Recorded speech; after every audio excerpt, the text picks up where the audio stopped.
እንግዲህ ወንጌላዊ ኤርሚያስ ነው የሚባለው። እኔ ቤት መጥቶ ነው በቲክቶክ ሲወያይ ነው ያለው። በጣም ደንግጫለሁ። የመሰለኝ የአዲስ ኪዳን አማኝ፣ የአዲስ ኪዳን ሰባኪ፣ የአዲስ ኪዳን ደህንነት በአጠቃላይ የገባውን የመሰለኝ በጣም ልመክረው ወይንም ደግሞ አዲስ ኪዳን ምን እንደሆነ በኪዳን ደረጃ ላስረዳው፣ ኪዳን ራሱ ምን ማለት እንደሆነ፣ ደህንነት ምን ማለት እንደሆነ። ነገር ግን እሱ አይ ቲንክ ምክር ላይ ባለፈው ጦርነቱ ላይ አማሌቅን ሕፃኑንም ትንሹንም ትልቁንም ከብቱንም ምንም አጥፋው ብሎ ይላሉ። ትቀበሏል? አሁን እሱ ቃል ይሰራል። ዛሬ ላይ ለእነሱ ይሰራል። ለአንተስ? ለምሳሌ አማሌቅን ብሎ ያሉት የጠቀሱት የሳሙኤል መጽሐፍትን ነው አይደል የጠቀሱት? እሺ ነው አንድ ሳሙኤል መጽሐፍ ምዕራፍ 15 ሳሙኤል ነው ለሳኦል የተነገረ ሳሙኤል ለሳኦል የተናገረ ምዕራፍ 15። እሺ ተቀብሏለህ ወይ? አሁን ይቀበለዋል። የእግዚአብሔር ያምላክ ቃል ማለት ዛሬም ላይ አማሌቅን እነሱ አጥፍተው መኖር የሚለውን ሀሳብ እነሱ ያነሱታል። አንተ ተቀብሏል? ትክክል ናቸው ቢያነሱት። አማሌቅና ዝክረ ስሙን ከሰማይ በታች ደመሳለሁ ብሎ እግዚአብሔር ስላለ ያንን ቃል ፈጽማለሁ ብለው ካሉ ያላለቀ አማሌቃዊ ካለ እነሱ ቢያደርጉ የእግዚአብሔርን ቃል ይፈጽሙ እየላለሁ። ለምን እቃወማለሁ?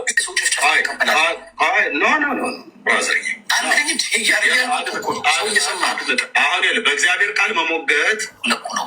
ስለዚህ የአማሌቅ ዝክር ከፀሐይ በታች አጥፋ የሚለው አባባል ዛሬ እነሱ ቢተገብሩት ልክ ናቸው ብለህ ታምናለህ?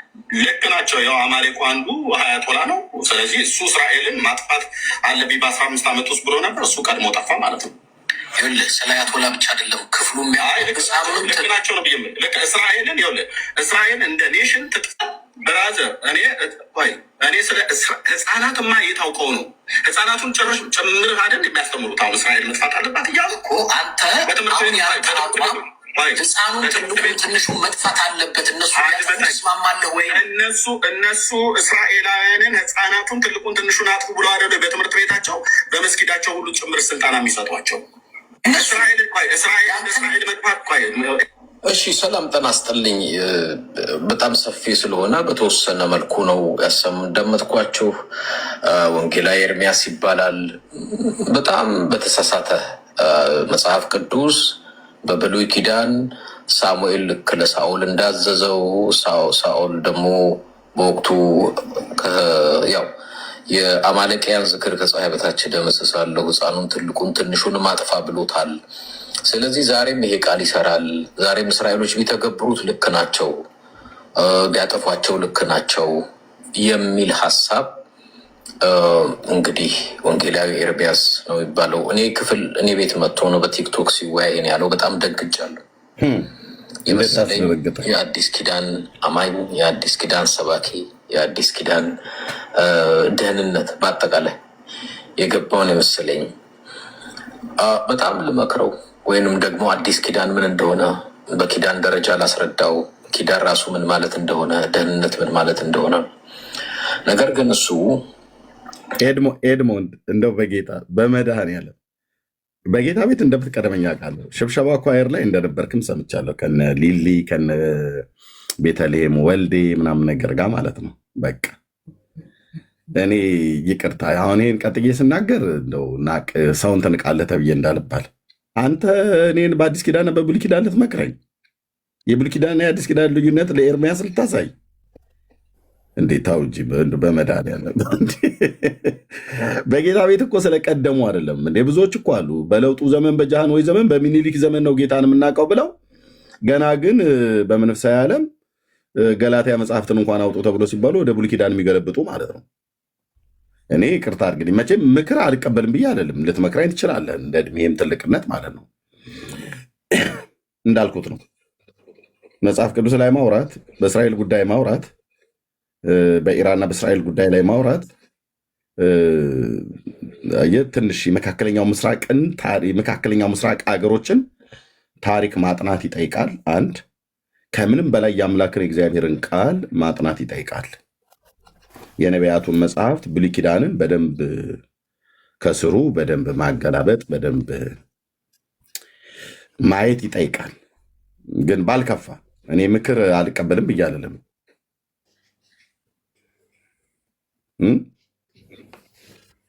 ግን እንዴ አይ ተው እንጂ። እንግዲህ ወንጌላዊ ኤርሚያስ ነው የሚባለው። እኔ ቤት መጥቶ ነው በቲክቶክ ሲወያይ ነው ያለው። በጣም ደንግጫለሁ።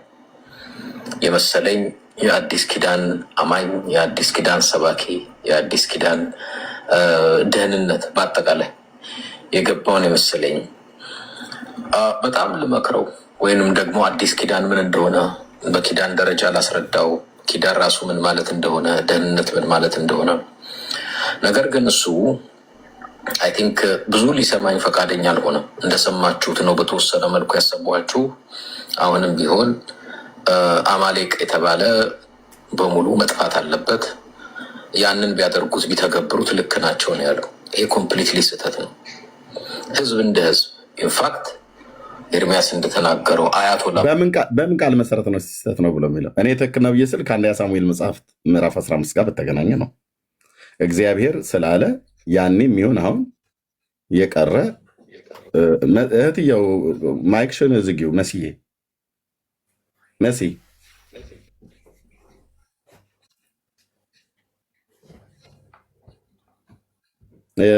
አልዘጋለኝ። እሷ እህትየው አለሽ መሲ?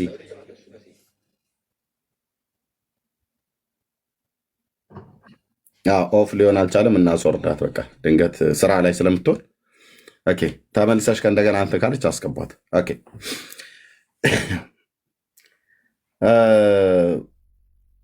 ኦኬ መልካም። ምንድነው ልመክረው ነው አደለ ያለው? የዛን ቀን እኔ ሊመክረኝ ነበር ሄድኩት፣ ምክር ፍለጋ ነበር ሄድኩት። በጣም ብዙ ጊዜ እንደውም ታግሼ ሰምቼዋለሁ።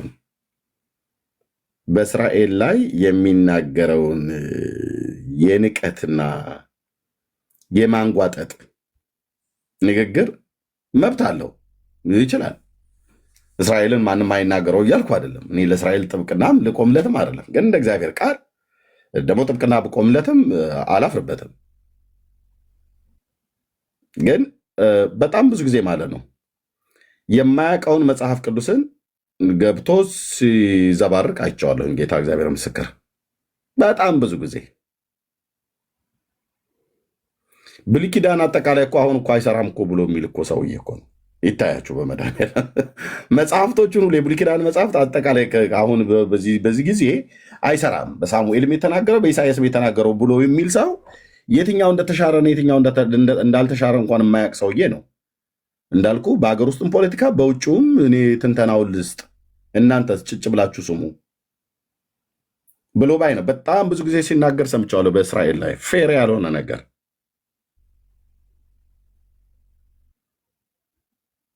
በእርግጥ ድጎማ ሊያገኝ ይችላል። አይዶን አናውቅም። የአያቶላ መንግስት በኪሱ ሊያስገባለት የሚችለው ነገር ሊኖር ይችላል። ካልሆነ በስተቀር በዚህን ያህል ልክ የእግዚአብሔርን ህዝብ የኪዳን ህዝብ የሚባል እኮ የለም ማለት ደግሞ እኮ አይገርማቸውም። እስራኤል የሚባለው አሁን የመካከለኛ ምስራቅ ላይ የተቀመጠው ህዝብ እሱ የኪዳን ህዝብ ተብሎ አይባልም። ፌክ የሆኑ እስራኤላውያን ናቸው አሉ እንዳይሰሙ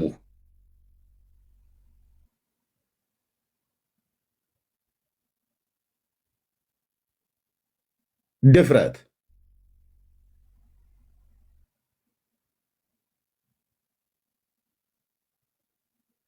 ነገሩ ሰው የፈለገውን ቢለፈልፍ እስራኤል የሚነክሳትና ማይነክሳትን ለይታ ታውቃለች።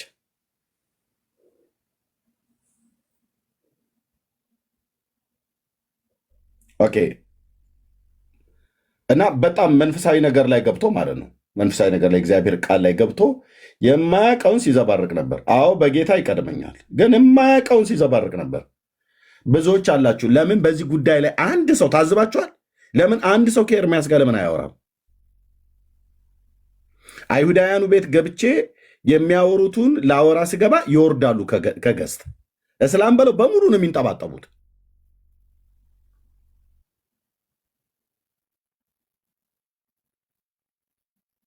እሺ ሊያወራ የሚፈልግ ሰው ካለ ይምጣ።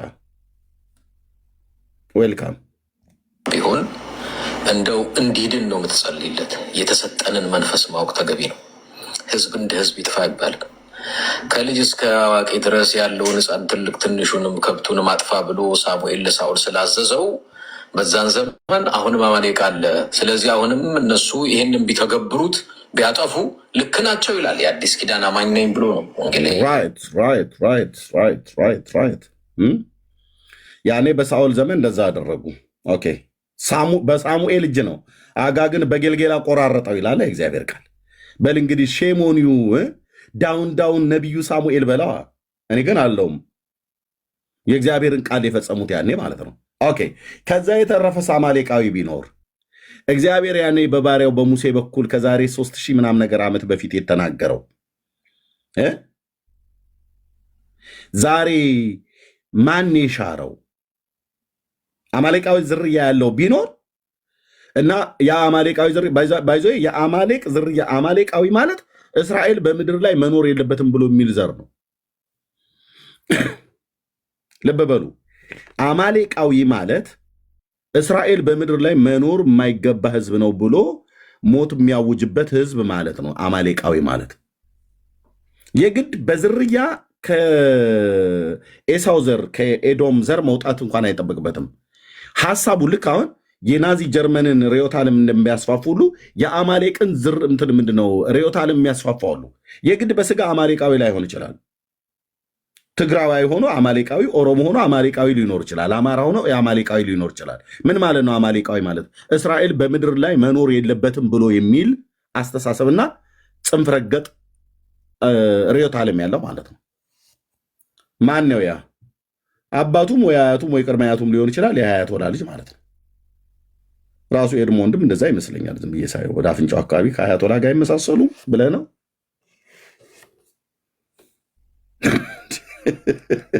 ምን ሆናችኋል?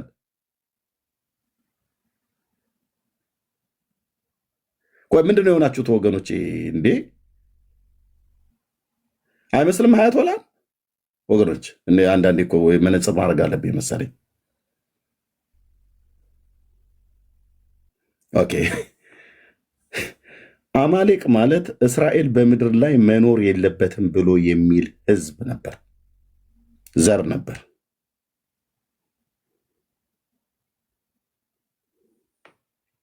እስራኤል በምድር ላይ መኖር የለበትም ብሎ የሚለውን ህዝብ አንድም አይቃወምም። ራሱ ኤድሞንድ አይቃወምም። እስራኤል በፓርላማ ላይ ቢቢሲ እየዘገበ አልጀዚራ እየዘገበ ሲኤንኤን እየዘገበ የአረቡ ዓለማት ሚዲያዎች እየዘገቡ የሩቅ ምስራቅ ሚዲያዎች እየዘገቡ ከቴሄራን ፓርላማ ላይ ሁሌ ሞት ለእስራኤል፣ ሞት ለእስራኤል፣ ሞት ለአሜሪካ፣ ሞት ለእስራኤል፣ ሞት ለእስራኤል፣ ዋናው እስራኤል ነው የሚፈልገው። በእርግጥ ሞት ለእስራኤል፣ ሞት ለእስራኤል እያለ ሲያውጅ የሚውለውን መንግስትና ህዝብ አስተሳሰቡን አንድ ቀንም አይቃወምም። ቁርአናቸውን ጠቅሶ አይናገርም። ለምን እንደዚህ የምታደርጉት? አምላካችሁ እንደዚህ ይፈቅዳሉ ብለህ ብትል፣ አዎ ይፈቅዳል። በእነሱ መጽሐፍ ላይ አይሁድና ክርስቲያንን ግደሉ፣ አይሁድና ክርስቲያንን ግደሉ እኮ ብሎ ያለው በስርዓት ነው የተጻፈው። ኦኬ እነሱን ግን ማንም እስራኤልን ማንም ሰው ላጥፋው ብሎ ቢል ማንም እኮ የለም አልኩ። ቅጥረኛ ቀልብ ሁሉ ዳር ትይዛለህ ስልህ ዳር ትይዛለህ። በእውቀት ታወራለህ። ናና አውራኝ፣ ናና አውራኝ። ማወራው መንፈሳዊ ነው። ማወራው መንፈሳዊ ነው።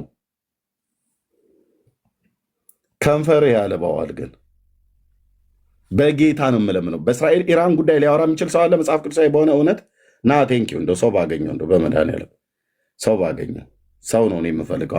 አሁን ሰው ነው የጠፋው አለ ከየትኛውም እምነት ኑ። እሺ ተመስገን። እንዴት ነህ? ሰላም ገና እግዚአብሔር ይመስገን። ጫጫታ ውስጥ ነው ያለው። ትክክል አይደለም።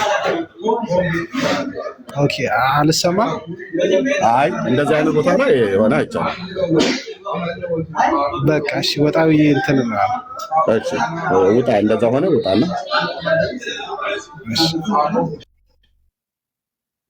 እሺ ተመልሰህ መምጣት ትችላለህ። ኦኬ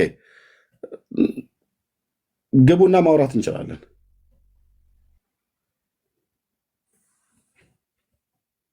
ግቡና ማውራት እንችላለን። ለአባቶች አድርሱልኝ ብሏል፣ አድርሱለት። ቀጥዬ የምነግርህ ግን እስኪ ኤርሚያስ ተሳስተሃል ብሎ የሚል አባት ይምጣና ሳሙኤል ላይ ቆሞ የነቢዩ የሳሙኤልን የነቢዩ የሙሴን የአባቶችን የነቢያትን ቃል ጠቅሼ ስሞግተው ተሳስተሃል ብሎ የሚል ፓስተር ካለ ይምጣ፣ አባቱም ካለ ይምጣ። ግልጽ እኮ ነው የማወራው። መድኃኒዓለም ምስክሬ ነው። ግልጽ እኮ ነው የማወራው አልኩሽ እህቴ፣ ግልጽ ነው የማወራው።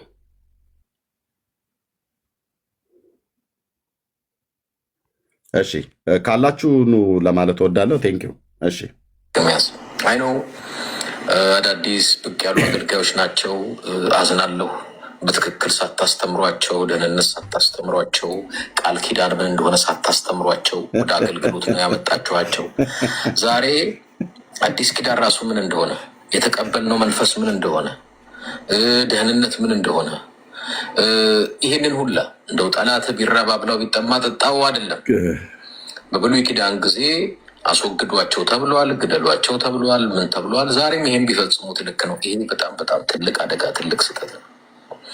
ምናልባት የወንጌላዊ ኤርሚያስ ቤተክርስቲያን ካላችሁ የሚመለከታችሁ አባቶች፣ የቤተክርስቲያን መሪዎች በትክክል አዲስ ኪዳንን ቃል ኪዳን ምን እንደሆነ፣ የክርስቶስ የኪዳን ደም ምን እንደሆነ፣ የተቀበልነው መንፈስ ምን እንደሆነ፣ በአዲስ ኪዳን እና በብሉይ ኪዳን መካከል ያለው ልዩነት ምን እንደሆነ ይህንን በትክክል ብታስተምሩት ኤድሞንድ እያስተማሪ እኮ ጠፋ። አንተም ደግሞ ጌታን ትተህ ወንበር ተጋዳ ላይ እያልክ ዲቤህን ይዘህ እየቀጠቀጥክ ከወያኔ ጋር ሼሼ ገዳሜ ነው። ፋኖን መሳደብ ነው፣ ሸኔን መሳደብ ነው፣ አብይ እያልክ መዘርጠጥ ነው። ቸርች ማን ያስተምረን? ኤድሞንድ አንተ አይነቶች እኮ ትተወጡ። እንዳንተ አይነት ቆንጅ እያስተማሪ ወንበር ተጋዳ ላይ ብለህ ከምትል ለምን ወደ ቸርች ተመልሰህ አታስተምረንም?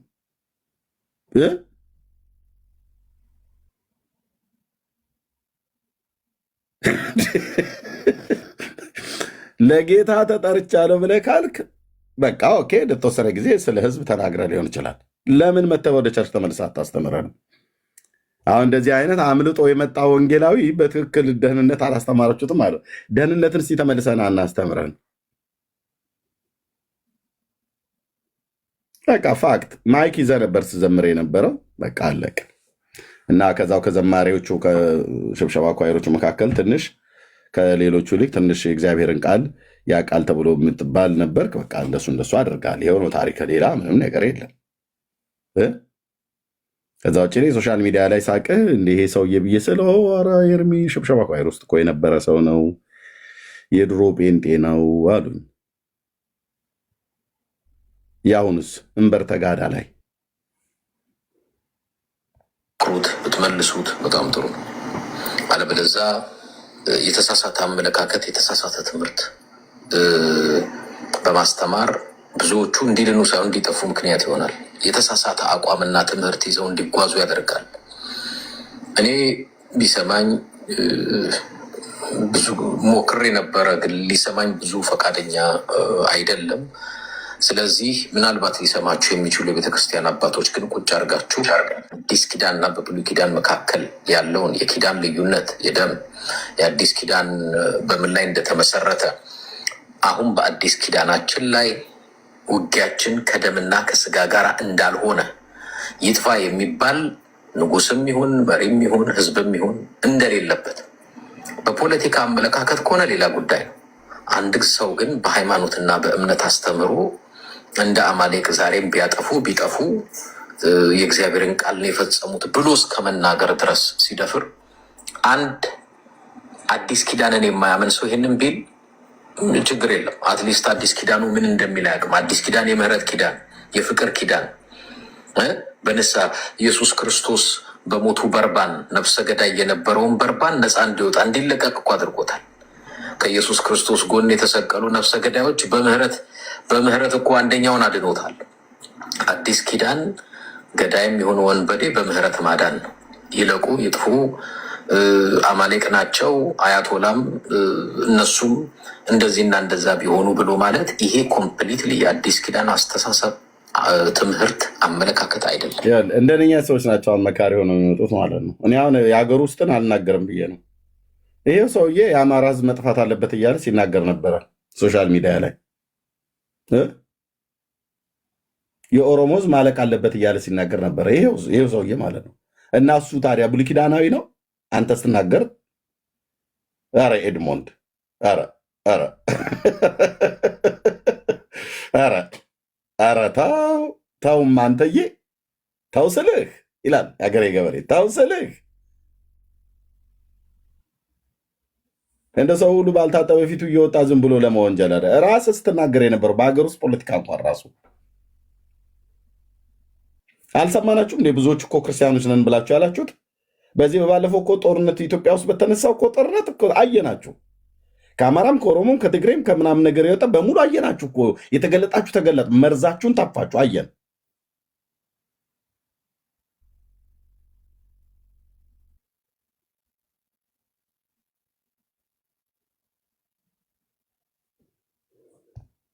ወንጌላ ኤርሚያስ ፈቃደኛ ከሆንክ በብዙ ልረዳህ እችላለሁ። ኪዳንና ኖ እርዳታ አይደለም የምፈልገው እኔ በዛም ቀን ተናግሬያለሁ። ዲቤት ነው የምፈልገው። ኤድሞንድዬ እርዳታው ለጊዜ ይቆይ። ዲቤት በእስራኤል ኢራን ጉዳይ ጦርነቱን እስራኤል የምታደርገው ፍትሐዊ ነው አይደለም? ትንቢታዊ ነው አይደለም? ብሉይ ኪዳናዊ ነው? የእግዚአብሔር ቃል ይደግፈዋል አይደግፈውም? ኦኬ ዲቤት ብዬ ጥሪ አቅርቤልሃለሁ። ቴዲ ሐዋሳ ቤት እንድንገናኝ ስታገኙት ይህን ሰው የኤርሚን ዲቤት ተቀበል ብላችሁ በሉት። በመጽሐፍ ቅዱስና በታሪክ እስራኤልን ማለት ነው እና ኢራንን ወር እሰጠዋለሁ እንዲያጠና በመጀመሪያ። ከዛ ጦርነቱን እስራኤል የምታደርገው ፍትሐዊ ነው ፍትሐዊ አይደለም ብሎ የሚለው ማለት ነው። ኖ ግሎሪያ ብዬ አሁን እንደዛ አይደለም። ኖ ቆይ በጣም ብዙ ጊዜ እንትን ሲደነፋ ነበር እስራኤል ላይ እኔ ነኝ ሁሉን ነገር የማውቀው በእኔ በኩል ካላለፈ በስተቀር እያለ ሲል ነበር። እኔ ዲቤቱ ነው ፈልገው። እኔ አሁን ኤድሞንድ እኔ አንተን እርዳታ አልፈልግም። ምን ያደርግልኛል? ዘረኝነት ውስጥ የተዘፈቀ ፖለቲከኛ የሆነ ሰው ለእኔ ምክር ሊሰጠኝ ማለት ነው። ነው ዘረኝነት ውስጥ የተዘፈቀ አማራሁን፣ ትግሬ፣ ኦሮሞን፣ ከምባታ፣ ወላይታውን፣ ሀዲያ አይመለከተኝም። ዘረኝነት ውስጥ የተደፈቀ ጴንጤ እኔ ሊመክር መብት የለውም፣ አይችልም። ምክርን ፍለጋ ከሱ አልሄድም። አይምሮን ያስተካክል፣ ልቡን ያስተካክል። ሰው በእግዚአብሔር መልክና አምሳል የተፈጠረው አማራ፣ ኦሮሞ፣ ትግሬ፣ ከምባታ፣ ሀዲያ ብዬ በፍጹም አልለይም። ምድር ሁሉ የእግዚአብሔር ናት። ዓለምና በእሷ ውስጥ ያለውን ሁሉ ጌታ ፈጥሯል። አለቀ። እና ያንተን እርዳታን ያልፈለግኩ ስፔሻሊ አዲስ ኪዳን ምን እንደሆነ ለማወቅ ፈቃደኛም ካልሆንክ ከሚያውቁ ሰዎች ጠጋ ብሎ አለበለዛ ምናልባት በሚዲያው ላይ አንዳንድ ጊዜ እንደው ማንም የቆመ መስለው እንዳይወድቅ ይጠንቀቅ ነው። አንዳንድ ሁሉም አስተማሪዎች ብዙዎቻችሁ መካሪ ለመሆን አትምጡ። እሺ እኔ በጣም በዚህ በኢትዮጵያ ፖለቲካ ውስጥ በጣም ብዙ ነው የታዘብኩት። አማራ ሆኖ ትግሬውን መጥፋት አለበት ሲሉ የነበሩ በጣም ብዙ ማቃቸው አሉ። የትግሬ ሕዝብ መጥፋት አለበት ሲራገሙ የነበሩ ሰዎች አውቃለሁ። ከፌስቡክ ጀምሮ ፌስቡክ ሁሉ ጨምሮ ማለት ነው። እንዴት እያሉ ህዝብን እንደ ህዝብ ሲረግሙ ማለት ነው። አልቅሼ የጸለይኩበት ቀን አለ። እውነቴን ብዬ የምላችሁ በትግራይ ህዝብ ላይ እንደዚ አይነት የእርግማን ቃል ሲያወርድ አንድ ሰው በጣም ነው እኔ ይሄ ሰው በቃ ክፉ መንፈስ ነው ያለበት ነው ብዬ አልኩት። አይባልም እኮ ወንድሞች እናቶቼ፣ ስንት የሚራገሙ ማለት ነው። ምን አደረገ የትግራይ ህዝብ ምትረግመው? ምን አደረገ የአማራ ህዝብ ምትረግመው? የጠገበ ፖለቲከኛ እዛው እርስ በርሳቸው የሚረጋገጡበት እዛው ይረጋገጡ። የኦሮሞን ህዝብ የምትረግመው ህዝብን እንደ ህዝብ ማለት ነው። አንተ እንደዛ ብለው ከሚሉ መካከል አንዱ ነበርክ። ምን አደረገና ነው የአማራ ህዝብ መጥፋት አለበት ተብሎ የሚባለው? የትግሬ ህዝብ መጥፋት አለበት እንደ ህዝብ መባል ያለበት ለምንድን ነው እኮ ነው ብዬ የምለው። ህዝብ የእግዚአብሔር ነው። የጠገበ ፖለቲከኛ እዛው እርስ በርስ ይናጭ። ወያኔ፣ ፋኖ፣ ጋኖ፣ ኦነግ ሸኔ፣ ብልጽግና ዋት የዛው ይናጭ። ህዝቡ ለቀቅ አድርጉት። ህዝቡ የእግዚአብሔር ነው። እንደዛ ብለህ ስትል የምትውል ሰውዬ መተህ በኢራንና በእስራኤል ጦርነት መካከል ምክር እኔ ልሰጥ እፈልጋለሁ፣ አዲስ ኪዳን ብሉይ ኪዳን አታውቅም ትለኛለህ።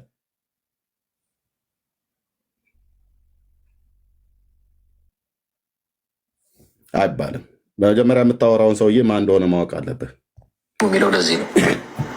እና በጣም ነው የደነገጥኩት። በጣም ነው የደነገጥኩት። የፖለቲካ አቋሜ ነው ቢል ችግር የለብኝም። የፖለቲካ አመለካከቴ ነው ቢል ችግር የለብኝም። ይሄን ግን መጽሐፍ ቅዱሳዊ ስላደረገው እኔ ፖለቲከኛ አይደለሁማ። እኔ የእግዚአብሔር ቃል ሰባኪ ነኝ። ጉዳዩ መጽሐፍ ቅዱሳዊ ነው። የማን የኢራንና የእስራኤል ጉዳይ መጽሐፍ ቅዱሳዊ ነው፣ መንፈሳዊ ነው። ልብ በሉ፣ መንፈሳዊ ነው። ከድሮ ዘመን ጀምሮ እስካሁን ሰዓት ድረስ ፖለቲካማ አይደለም። እኔ ፖለቲካ ቢሆን እጄን አጣጥፌ እቀመጣለሁ፣ ምን አገባኝ ብዬ እቀመጣለሁ። መጸለይ ካለብኝ ጸልያለሁ ማለት ነው። ያው አንዳንድ ጊዜ ህዝብን እንደ ህዝብ እንደዚህ እንኳን የሚናገሩት የሀገራችን ነው የኢትዮጵያ ነው እንኳን ራሱ እንኳን ገብቼ እንኳን እንደ ፖለቲከኛ እንደዚህ ምናምን ነገር ብዬ አይደለም፣ ሀሳብ ግን እሰጣለሁ። የብልጽግና መንግስት ይሁን አብይ ይሁን መለስ ይሁን ደርግ ይሁን ትክክል ያላደረገውን ትክክል አይደለም፣ ትክክል የሆነው ትክክል ነው እላለሁ። ከማናቸው መንግስታት መልካምም መጥፎም ነገር አለ። እኔ እስካሁን ድረስ በቅርብም በርቀትም ያሉት ጠቅላይ ሚኒስትር መለስ ዜናዊ አሁን እሳቸው ሞተዋል። አልፈው ዘሮቻቸውን ሁሉ ጭምር የሚራገሙ ሰው አሉ። እንዴ አይባልም እኮ ወንድሞች እናቶቼ፣ ለምን እንዲህ ትላላችሁ ብያልኳቸው ሰዎች አሉ፣ በአካልም በሚዲያም ላይ። ለምን እሱ ነው እንደዚህ አድርጎ እሱ ነው እንደዚህ አድርጎ። እንደ አንድ ፖለቲከኛ ታዲያ ውቀሰው፣ ሙት ወቃሽም ከሆንክ ውቀሰው። አልፎ ተርፎ ዘሩን ምናምን ነገር ኖ፣ እንዲህ አይነት ጭፍንነት የለም። ኖ ብራዘር። ደግሞ ጠቅላይ ሚኒስትር መለስ ዜናዊ ብቻ አይደለም ሲያጠፋ የነበረው በዚህ ምድር ላይ የኢትዮጵያ መንግስታት በሙሉ የነበሩትም አጥፍተዋል፣ ያለፉትም አጥፍተዋል፣ አሁንም ያሉት አጥፍተዋልም፣ ያለማሉም ያጠፋሉ። የአብይ መንግስት ልማት ብቻ ነው እንደሚሰራው፣ ጥፋት አያጠፋም? ያጠፋል። ጥፋት ብቻ ነው ደግሞ ያጠፋው፣ ልማት ሳይሰራም ይሰራል። መለስስ እንደዛ አልሰራም? ሰርቷል። በዘመኑ በመለስም ዘመን ጥፋት አለ፣ ልማት አለ። ፋክት። እንኳን በመለስ ዜናዊና በአብይ መንግስት ውስጥ አይደለም በዳዊት መንግስት ውስጥ እንኳን ስህተት ተገኝተዋል። ቻለው እንደ ልቤ የተባለው ይዲዲያ ተብሎ የተጠራው ሰለሞን እንኳን እንደ ልቤ የተባለው ዳዊት ይዲዲያ የተባለው ልጁ ሰለሞን እንኳን በመንግስታቸው ውስጥ ስህተት ተገኝተዋል። በመንግስት ውስጥ ስህተት የማይገኝ የእግዚአብሔር መንግስት ብቻ ነው። የክርስቶስ መንግስት ብቻ ነው፣ ስህተት አይገኝበትም። ፍትህ እንደ ውሃ የሚፈስበት መንግስት ነው የክርስቶስ መንግስት። በዳዊት መንግስት ውስጥ ግን የፍትህ ጉድለት ነበር። ከዚህም የተነሳ ነው ልጁ አቢሻሎም ተነስቶ በዳዊት መንግስት ላይ እኔ እኮ ማንም እንደው የተበደለ ቢኖር ወደ እኔ ቢመጣ እኔ ጥሩ አድርጌ ፈርድለት ነበር ከአባቴ ይልቅ እያለ ሲናገር የነበረው ማለት ነው። ከዚህም የተነሳ ነው አቢሻሎም በዳዊት ላይ ተነስቶ አምጾበት መፈንቅለ መንግስት ሊያደርገው የሞከረው ማለት ነው። ስህተት አለባቸው አይደል? አዎ ስህተት አለባቸው የምድር መንግስታት። እንግዲህ ታጩ ዳዊት እንደ ልቤ የተባለ ሰለሞን ይዲዲያ ተብሎ የተባለው እንኳን በእሱ መንግስት ውስጥ ስህተት ነበረ ተገኝቷልም። እንኳን በመለስ እንኳን በአብይ እንኳን በመንግስቱ ወይ እንኳን በምናም ነገር ማለት ነው። ስለዚህ መንግስታት ለሀገር መልካም አድርገዋል፣ መጥፎም ነገር አድርገዋል ሁላቸውም። አፄ ሚኒሊክ ኢትዮጵያን ገሏት ሄደ፣ በጣም ነው የሚያሳዝነው ይላሉ። አፍክን ያዝ፣ አፍክን ያዝ። ንጉሱ ኢትዮጵያን ገለዋት ነው የሄዱት። እውነት ለኢትዮጵያ መልካም ነገር አፄ ሚኒሊክ አልሰሩም? ሰርተዋል፣ ሰርተዋል። አፍክን ያዝ። ይሄ ዝም ብሎ በስሜት ፈረስ ላይ ወጥቶ እንደ መጋለብ አይደለም። አፋችሁን ያዙ ወንድሞች እናቶች፣ ነውር ነው። አፄ ዮሐንስ ለኢትዮጵያ አንድነት የሰሩት የለም? አፄ ቴዎድሮስ የሰሩት የለም? አለ። እንደዚሁም በዘመናቸው ደግሞ መጥፎ ነገርም አልሰሩም? ሰርተዋል። በእውቀትም ያለ እውቀትም ማለት ነው። ስለዚህ ሚዛናዊ ይሁን፣ ሚዛናዊ ይሁን። መንግስቱ ኃይለማርያም ለኢትዮጵያ ምንም የበጀው ነገር የለም ይለ ብራዘር። እኔ ሀገር እንኳን ብትሄድ ደቡብ ምስራቅ ኦሮሚያ ክልል ላይ ብትሄድ በመንግስቱ ኃይለማርያም ዘመን ነው አንድ መዓት የደን ክምችት ከምስራቅ አርሲ እስከ ምዕራብ ሐረርጌ ድረስ ማለት ነው። አንድ መዓት የደን ክምችት የተተከለው በደርግ ዘመን ነው። መሬት ላራሹ የተባለው በደርግ ዘመን ነው። ከዛ በፊት ባላባቶች ነበር የያዙት። መሀይምነት ይጥፋ ብሎ ትምህርት ቤት እኮ መሰረተ ትምህርት ገጠር ድረስ ሁሉ አስገብቶ ነበር። የሚበረታታ እኮ ነበር ብራዘር። ገበሬው እንዲጽፍ አድርጓል ማለት ነው። ደግሞ ይዛ ነው ያህል ደግሞ ያጠፋዋለን። ምን ልላችሁ ነው? መንግስታት ሲመጡ ለምድር ለህዝባቸው መልካምም ነገር ሰርተዋል፣ መጥፎም ነገር ሰርተዋል። ምናልባት ሲመዘን አንዳንዶቹ ጋር መልካም ስራቸው የበዛ ሊሆን ይችላል፣ ክፋታቸው ያነሰ ሊሆን ይችላል። አንዳንዶቹ ጋር ደግሞ ክፋታቸው የበለጠ ሊሆን ይችላል፣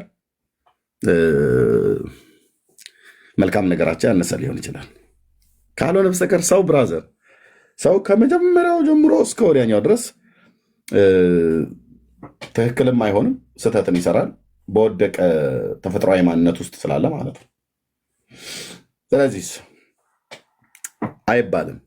አሁን ኤድሞ እንዴት ተቸገረው በእስራኤልና ኢራን ጉዳይ ገብቶ አይታችሁት ከሆነ ምን ያህል ጽንፈኛ እንደሆነ መብቱ ነው። ይችላል ሲገባ እንደዚህ ባክግራውንድ ከበስተኋላ አድርጎ በሙሉ የሚያሳየው የኢራንን ጀነራሎች ነው፣ ያለቁትን ጀነራሎች ነፍስ ይማር ብለናል። ኤድሞንድ ነፍስ ይማር ብለናል።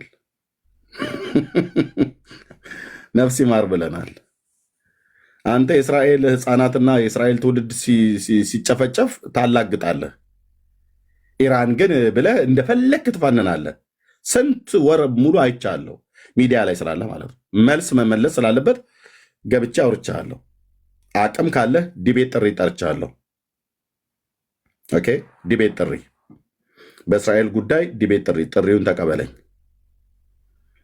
ለእኔ ምክሩን ተወና ጥሪውን ተቀበለኝና ቴዲ ሐዋሳ ቤት ተገናኝተን የእስራኤል ጦርነት ፍትሐዊ ነው ፍትሐዊ አይደለም፣ ከዘመን ፍጻሜ ጋር በተገናኘ የነቢያቱ ቃል ምን ይላል? ምን ይላል? ያው ኤድሞን ቤት ድረስ መጥቼ ነው ቤት ጥሪ የጠራው።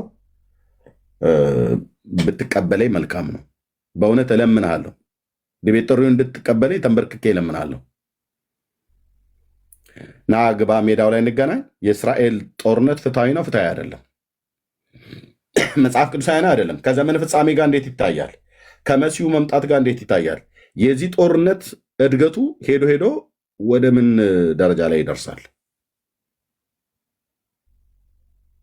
ኦኬ፣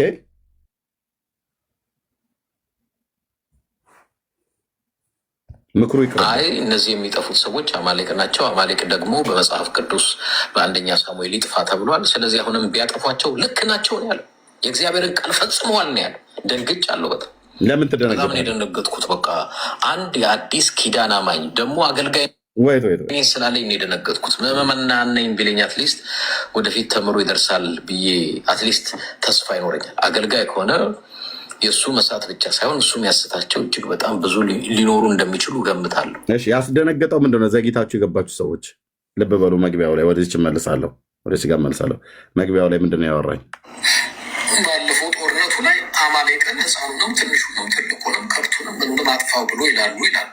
ትቀበሏል። አሁን እሱ ቃል ይሰራል። ዛሬ ላይ ለእነሱ ይሰራል። ለእነማ ይሰራል ነው ያልኩት? ለእነማ ይሰራል ነው ያልኩት? ለእነሱ ይሰራል ለማለት እስራኤላውያኑ። ምክንያቱም የአዲስ ኪዳንን ጌታ ኢየሱስ ክርስቶስን ሁሉም አይቀበሉምና ማለት ነው። ቅሬታዎቹ ያሉት ናቸው እንጂ የሚቀበሉት አብዛኛው አይሁዳዊ አይቀበሉትም ጌታን እንደ መሲህነት። በብሉይ ኪዳን ላይ ናቸው ያሉት። አዲስ ኪዳን የሚባል ነገር አያውቁም። ኢየሱስን አይቀበሉም። ኢየሱስ እንደተወለደ ከመካከላቸው ቢያውቁም ግን እሱን አዳኝ ነው መሲህ ነው ብለው የተቀበሉት ቅሬታዎቹ ናቸው እንጂ ያሉት አብዛኛው ግን እንደ ኔሽን እንደ ህዝብ ግን አልተቀበሉትም። ስለዚህ የሳሙኤል መጽሐፍ ምዕራፍ 15 ላይ የሳሙኤል መጽሐፍ ብቻ አይደለም፣ ብሉይ ኪዳን ላይ እስራኤል ከአሕዛብ መንግስታት ጋር ስላደረገችው ጦርነትና ስለምታደርገው ጦርነት መጽሐፉ ይፈቅድላታል አይፈቅድላትም ነው ወገኖች። ከታይ ጻፉ። መጽሐፉ ይፈቅድላታል አይፈቅድላትም? እኛ የተቀበልነውን አዲስ ኪዳንን የግድ ይቀበሉ ብለህ አትበል። ቢቀበሉ ደስ ይለኛል። እኔም ወንጌል ምሰብካቸው ለዚህ ነው። ደግሞ ጌታ እግዚአብሔር ይባረክ፣ ሰብኪያቸው ጌታን የተቀበሉ አሉ። ይፈቅድላታል አይፈቅድላትም? ብሉይ ኪዳን ከሙሴ መጽሐፍት እስከ ሚልኪያስ ድረስ እስራኤላውያን ይፈቅድላቸዋል? ማቴዎስን የግድ ተቀበል ትለዋል? እንደ አይቀበልልህም። ይፈቅድላቸዋል አይፈቅድላቸውም? ይፈቅዳል። ይህን እኮ ግልብ የሆነ እኮ ጴንጤ ነው እኛ አሁን ግራ ያጋባል። እንደሱ አይነት ማለት ነው። ቁጭ ብለው የማይማሩ የማያውቁ አየ ግድ የሉቃስን መቀበል አለበ። ሉቃስን እነሱ አይቀበሉልህም። ቢቀበሉ ደስ ይለኛል። ቢቀበሉ አየህ ለእነርሱ ይፈቅድላቸዋል። ለእኔ ያልኩኝ ኖ። ጥያቄውን ስሙት። ባለፈው ጦርነቱ ላይ አማሌቅን ሕፃኑንም ትንሹንም ትልቁንም ከብቱንም ምንም አጥፋው ብሎ ይላሉ። ትቀበሏል። አሁን እሱ ቃል ይሰራል። ዛሬ ላይ ለእነሱ ይሰራል። ለአንተስ? ለምሳሌ አማሌቅን ብሎ ያሉት የጠቀሱት የሳሙኤል መጽሐፍትን ነው አይደል የጠቀሱት? አንድ ሳሙኤል መጽሐፍ ምዕራፍ 15 ሳሙኤል ነው ለሳኦል የተነገረ ሳሙኤል ለሳኦል የተናገረ ምዕራፍ 15። እሺ ተቀብሏለሁ ወይ? አሁን ይቀበሏል። እግዚአብሔር ያምላካል ፋክት ማለት ዛሬም ላይ አማሌቅን እነሱ አጥፍተው መኖር የሚለውን ሀሳብ እነሱ ያነሱታል። አንተ ተቀብሏል? ትክክል ናቸው ቢያነሱት። አማሌቅና ዝክረ ስሙን ከሰማይ በታች ደመስሳለሁ ብሎ እግዚአብሔር ስላለ ያንን ቃል እፈጽማለሁ ብለው ካሉ ያላለቀ አማሌቃዊ ካለ እነሱ ቢያደርጉ እግዚአብሔርን ቃል የፈጸሙት ብዬ እላለሁ። ለምን እቃወማለሁ? 4 ነጥብ እቃወማለሁ ብሎ የሚል ጴንጤ ካለ ይምጣና ያወራ ከኔ ጋር።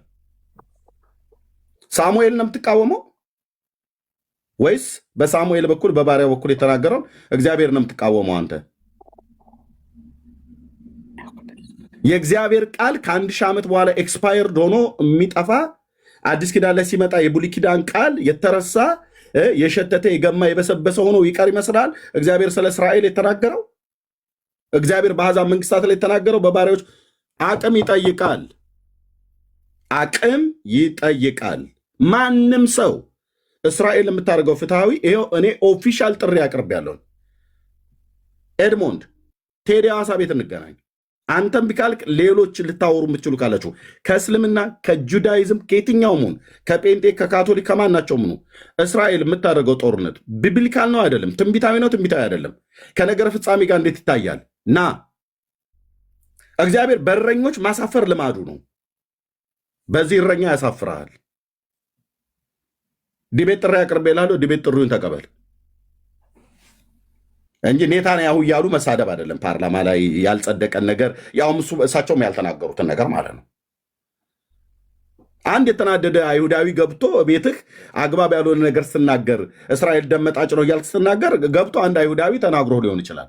ያ እንደ አይሁዳዊ ገብቶ ስለተናገረ የእስራኤል ሕዝብ ግን እንደዛ ተናገረ፣ መንግስት በቃ በፓርላማ ደረጃ ጸደቀ ተብሎ አይባልም። እስራኤልን እንደ ሕዝብ እናጥፋ ብሎ ያለውን የአያቶላን መንግስት አትቃወሙ እኮ እኛን ቁጭ ብለን እጃችንን አጣጥፈን እንደ ሂትለር ማለቅ የለብንም። ሂትለር እንደጨረሰ ማለቅ የለብንም። ስለዚህ ራሳችንን እናስጠብቃለን ብለው ያሉትን እስራኤላውያንን ግን ተነሳችሁ ትቃወማላችሁ። በየዕለቱ ግን ሞት ለእስራኤል እያለ ከቴህራን ፓርላማ ላይ በየቀኑ ነው የሚናገረው። እሱን አትቃወሙ። ግብዝ ጴንጤ ሁሉ ማለት ነው። ግብዝ ኦርቶዶክሳዊ አትቆምም። በጽድቅ ፊት አትቆሙም። ና ተቀበል ዲቤት ጥሪውን ዓለም እየሰማ በባለፈው 25,000 ሰው ላይቭ ቀጥታ ስርጭት እየተላለፈ ዲቤት አድርጌያለሁ እዛ በሃይማኖት። አሁንም ይሄ መንፈሳዊ ስለሆነ ና እኔ ወንጌላዊ ነኝ። አዎ ፔንቴኮስታል ወንጌላዊ ነኝ። ካሪዝማቲክ በመንፈስ ቅዱስ የጸጋ ስጦታ አምናለሁ። የአዲስ ኪዳንና የብሉይ ኪዳንን አስተምሮት ለይቼ ማቅ ነኝ። ኦኬ እስራኤል ለምታደርገው ጦርነት ግን ፍትሐዊ ነው አይደለም ብሎ የሚያወራ ሰው ካለ መምጣት ይችላል። የሚያወራ ሰው ካለ መጥቶ ማውራት ይችላል። በእውቀት አቅም ይጠይቃል። ብራዘር አቅም ይጠይቃል። እና ታናክን ታከሆነ ታናክ ላይ እናወራለን። አዲስ ኪዳን ታከሆነ አዲስ ኪዳን ላይ እናወራለን። እዚህ መካከለኛ ምስራቅ የተቀመጠ አውሮፓውያን አረብን ለመግዛት ብለው ለቃቅመው ያመጡት ህዝብ አደል እንደ እያላችሁ ንቀታችሁን የምትናገሩት? እስራኤል የሚባል ህዝብ እኮ ቀጠፋ የለም። እና አሁን እነዚህ እዚህ የተቀመጡ እኮ የተባሉት አሁን እዚህ መካከለኛው ምስራቅ ላይ ያሉት በፍልስጤም ምድር የተቀመጡ ይላል። የቱ ጋር ነው የፍልስጤም ምድር ብሎ የሚል ያለው መጽሐፍ ቅዱስ? እግረ መንገድ ልጠይቅ። አንዳንዶች አመራልን እያላችሁ አውደ ምሕረት ላይ ሁሉ እንኳን ጭምር ፓስተሮች ሰምተናል። ኢየሱስ በፍልስጤም ምድር ተወልዶ ይላል። ዳርያስ ኮተታም ትውልድ የቱ ጋ ነው በፍልስጤም ምድር ኢየሱስ ተወለደ ብሎ የሚልህ ማን የተናገረ ነቢይ? አንቺ ቤተልሔም የይሁዳ ምድር ከይሁዳ ገዢዎች ከቶ አታንሽም፣ ህዝቤን እስራኤልን የሚጠብቅ መስፍን ከአንቺ ይወጣል ብለው ነው እነ ሚኪያስ ትንቢት ሲናገሩ ያየኑ አባቶቼ ነቢያት። ከኤፍራታ ምድር ነው ይወጣል ተብሎ የተባለው። በፍልስጤም ምድር ተወልዶ ይልላል ደብተራው። እዚህም ደግሞ አሉ አንድ በከረባት ታንቆ የሚወጣ ቦርጩን አንዘርጦ የሚወጣ ፓስተር ሁሉ የተባለ ማለት ነው። ምንም ሳያቅ ኢየሱስ በፍልስጤም ምድር ተወልዶ በፍልስጤም ምድር አድጎ ይላል። የቱ ጋር ነው በፍልስጤም ምድር ተወለደ፣ በፍልስጤም ምድር ተወልዶ በፍልስጤም ምድር ያድጋል ብሎ ያለ የትኛው ነብይ ነው? ከሞሼ እስከ ሚልኪያስ ትጠሩልኛላችሁ። ያገናኘኝ ጌታ ኢየሱስ ሜዳው ላይ ዘመኑ የእውቀት ነው። በፍልስጤም ምድር ተወልዶ ይሉልሃል ወንድሞቼ ናቶቼ። ኢየሱስ በፍልስጤም ምድር አልተወለደም። የተወለደው በይሁዳ ቤተልሔም ነው። አቤት፣ በይሁዳ ቤተልሔም ነው። በኤፍራታ ነው የተወለደው። በይሁዳ ቤተልሔም አውራጃ፣ የይሁዳ ግዛት የቤተልሔም አውራጃ በኤፍራታ ባለች በትንሽየዋ በሚጢጥየዋ በናባባ እሴይ መንደር ነው የተወለደው። 4 ነጥብ። አባቶች የነቢያት እንደዚህ ነው ያስቀመጡት።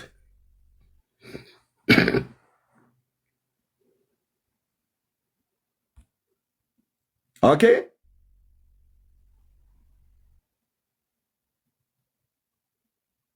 እንደዚህ ነው። ጥርስን ማስነክስ ከንፈርን ማስነክስ ማለት ነው። ባለፈው ጦርነቱ ላይ አማሌቅን ሕፃኑንም ትንሹንም ትልቁንም ከብቱንም ምኑንም አጥፋው ብሎ ይላሉ። ትቀበሏል? አሁን እሱ ቃል ይሰራል። ዛሬ ላይ ለእነሱ ይሰራል። ለአንተስ? ለምሳሌ አማሌቅን ብሎ ያሉት የጠቀሱት የሳሙኤል መጽሐፍትን ነው አይደል የጠቀሱት? እሺ ኖ አንድ ሳሙኤል መጽሐፍ ምዕራፍ 15 ሳሙኤል ነው ለሳኦል የተነገረ ሳሙኤል ለሳኦል የተናገረ ምዕራፍ 15። እሺ ተቀብሏል ወይ? አሁን ይቀበለዋል። እግዚአብሔር ያምላክ ቃል ማለት ዛሬም ላይ አማሌቅን እነሱ አጥፍተው መኖር የሚለውን ሀሳብ እነሱ ያነሱታል። አንተ ተቀብሏል? ትክክል ናቸው ቢያነሱት። አማሌቅና ዝክረ ስሙን ከሰማይ በታች ደመስሳለሁ ብሎ እግዚአብሔር ስላለ ያንን ቃል እፈጽማለሁ ብለው ካሉ ያላለቀ አማሌቃዊ ካለ እነሱ ቢያደርጉ የእግዚአብሔርን ቃል የፈጸሙት እላለሁ። ለምን እቃወማለሁ? ያላለቀ አማሌቃዊ ካለ ያንን ቃል እፈጽማለሁ ብለው ካሉ ትክክል ያደረጉት ማለት የአምላክን የእግዚአብሔርን ቃል ነው የፈጸሙት። አይ ይህማ ተገቢ አይደለም ብለህ ካልከኝ እግዚአብሔር በሳሙኤል በኩል የተናገረው ከኢየሱስ ክርስቶስ ሞት በኋላ ኤክስፓየርድ ሆኗል ብሎ የሚል ቃል ካለ አምጣ። እንዴ እሱ እኮ ረሳው። በቃ እሱማ ለጊዜው ነበረ የተናገረው ብለህ በለኝ። የእስራኤልን አምላክ ያኔ በሳሙኤል ዘመን ያኔ የዛሬ 3000 ዓመት ምናምን ነገር ላይ እና እሱማ እኮ ተረሳ እኮ ብለህ አንተ የእግዚአብሔርን ቃል ለማስረሳት ማነህ? እኔ ማነኝ? እግዚአብሔር ካፉ ቃሉ በጽድቅ ወጥተዋል። አለቀ። እግዚአብሔር አሁን እዚህ ገስት ላይ ያለን 387 ሰው 390 ሰው መጥፋት አለበት ብሎ ቢወስን ጌታ ማለት ነው። እናንተን አሁን እዚህ ያላችሁት ማለት ነው። መጥፋት አለባቸው ብሎ ጌታ ቢወስን ትክክል ነህ ጌታ ነው ብዬ የምለው እኔ ሼሞኒው አልለውም። እሱን እንደ ሰው ትክክል አይደለህም ብዬም አልለውም። ለማለትም ፍቃድ የለኝም፣ መብትም የለኝም። እንዴት ያው እንግዲህ አባቶቼን ልጥቀስላ። ነውር አይደለም እንዴ? ነውር እኮ ነው። ያው 4:35 ላይ ምን እንደሚለኝ እንዴት እግዚአብሔር ግን አሁን ምን ዳውን ብዬ መንግስታትን ሰዎች እንደሚቃወሙት እኔ እንደዛ ጌታን አልቃወመውም። ትክክል ነህ እግዚአብሔር አንተ ጻድቅ ነህ ነው ብዬ የምለው እንደ ነህምያ። ምንም መሞታችሁ ቢያሳዝነኝም ጻድቅ ነህ ግን ጌታ ሆይ ነው ብዬ የምለው። ዘመኑ ከተፈጸመ በኋላ እኔ ናቡከደነፆር ዓይኔን ወደ ሰማይ አነሳሁ አእምሮዬም ተመለሰልኝ ይላል። አእምሮን ያጣ ትውልድ ነው። አየህ ብዙ ነገር የሚያጠፋው ድንጋይና ከብርና ከእንጨት የተሰሩ ጣዖታትን ያመልክ ነበር። ለግርማ የሰራው ታላቂቱ ባቢሎን አይደለችም ብለው ያስባሉት እኮ እነኚህ አማልክቶች ናቸው። አእምሮን ወስደውበት ልቡን አጥፍተውበት ማለት ነው። አእምሮ የተመለሰልኝ አለ። ጥሩ ነው። ልዑልንም ባረከው። እሰይ ደግ አድርገሃል። አየህ አእምሮ ሲመለስ ልዑሉን ነው የምትባርከው እንጂ የባቢሎናውያንን ጣዖታት ፋናራክ፣ ሙስኩ፣ ማርዱክ የተባሉትን ኢሽታር ናባው የተባለው ቤል እነሱን ማምለክና እነሱን ማክበር ትተዋለህ። ልዑልን ትባርካለህ። ቴንኪው ለዘላለም የሚኖረውን አመሰገኑ። ማን ይባላል? የአብርሃም አምላክ። እኩለ ሌሊት ሆነ አየህ ጩጩ አለኝ ውስጤ። የአብርሃምን አምላክ ታመሰግነዋለህ። አከበርኩትም ይላል። ግዴታ ነው። ላታከብረው ነው እንዴ? ሳር አስግጦ ያስከብርሃል እምቢ ካልክ። ልማዱ ነው እግዚአብሔር። እንዴት ሰውን ሳር ታስግጣለህ? ማንም ሰው ሊለው አይችልም። ማንም አብርሃም ሊለው አይችልም። በፊቱ በትህትና ቆሞ ሰዶምና ገሞራ ሊያጠፋ እንኳን በፈለገ ሳለ አመድና አፈር ሰውን አንድ ጊዜ መናገር ጽድቀ እግዚአብሔርን ነው የምንናገረው። አንድ ጊዜ ጀመሩ እና እባክህ አታጥፋው ነው ብሎ ልመና ነው እንጂ ትክክል አይደለም አንተ እንዴት ታጠፋለህ ምናምን ነገር አላለውም። ሊልም አይችልም። አብርሃም ምንድነው? አመድና አፈር ነው። ያን ታላቅ ኪዳን የተሸከመ አባት እዚህ ፕላኔት ላይ ዓለም ቢንፏቀቅ የዚህን አባትን ያክል እግዚአብሔር ያከበረው የለም። ሲያከብረው አምላክ ልጁ ሆኖ እንዲወለድ በዚህ ሽማግሌ ቤት ወሰነ። አይገርምም? የአብርሃም አምላክ የአብርሃም ልጅ ተብሎ ተጠራ። ሎርድ የሽዋሁ አዶን የአብርሃም አምላክ የአብርሃም ልጅ ተብሎ ተጠራ። እስከዚህ ድረስ ነው የወደደው። እሱ እንኳን ራሱ መብት የለውም በትህትና ከመጠየቅ በስተቀር። አከበርኩት፣ ግዛቱም የዘላለም ግዛት ነውና መንግስቱም ለልጅ ልጅ ነውና አለ። እሰየው።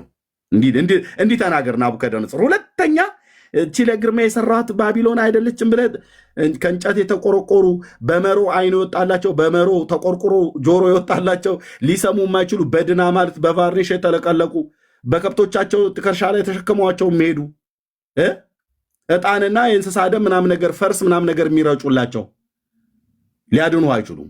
ከጥፋት ሊያድኗት አይችሉም። ባቢሎንን ቅጥሯን ከመፍረስ ሊያድኗት አይችሉም። እንዴት ነው የማወራው? አይችሉም። ለዘላለም የሚኖር አምላክ አለ፣ ሚስጥርን የሚገልጥ አምላክ አለ ብሎ ዳንኤል ጠቁመዋል። የት ነው መኖሪያ ያለ?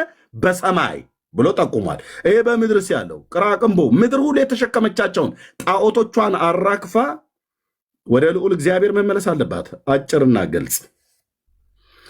ከዛስ ይሄንን ሲያደርግ ሳር ሲያስግጠው ናቡከደነፆርን ከዙፋን ላይ አውርዶ ልቡን አሳጥቶ እንደፈለገ ጥፍር እንዲያበቅልበት ምናምን ነገር ሲያደርግ በማለዳ ጠል እንዲረሰርስ ሲያደርግ እግዚአብሔር ጻድቅ አይደለም እንዴ? አዎ። አንተ ግን እግዚአብሔር ግን እንዲህ ምንድን መካሪ አጣ ብሎ የሚለው አለ? ማንም የለም። የያዕቆብን ንጉሥ ተሳስተሃል ብሎ ሊለው የሚችል የለም። በሱ ዘንድ በስተት የተደረገ በስተትም የተነገረ የለም። ፋክት ውስጥ የተቃጠለብኝ አንተ የለም እኮ ነው ብዬ የምልህ የለም። ተሳስተሃል፣ በስተት ነው ያደረግከው፣ ሁለተኛ እንደዚህ እንዳታደርግ ብሎ ሊለው የሚችል የለም እግዚአብሔርን። ለምን? ልዑል ነው። እናስ ምን አለው? በምድር የሚኖሩ ሁሉ እንደ ምናምን ይቆጠራሉ። በማን ዘንድ? በእግዚአብሔር ዘንድ ማለት ነው። በምድር የሚኖሩ ሁሉ እንደ ምናምን ይቆጠራሉ። ማነው እንደ ምናምን የሚቆጥራቸው? እግዚአብሔር። ኤርምያስ እዚህ የሚያወራውን ሰውዬ ምናምን ብሎ መቁጠር መብቱ ነው እግዚአብሔር። አንተን፣ አንቺን፣ እናንተን ምናምንቴ ብሎ ቢልህ መብቱ ነው። ለምን? የእጁ ስራ ላይ የፈለገውን ነገር መናገር ይችላል። ከፈለገ ሊያፈርስ ይችላል። እምቦጭ አድርጎ ብትንትንን ሊያጠፋው ይችላል። ይህን ስጋ እያየኸው ወደ ፈሳሽነት ቀይሮ ከመኖር ወደ አለመኖር ሊያጠፋው ይችላል።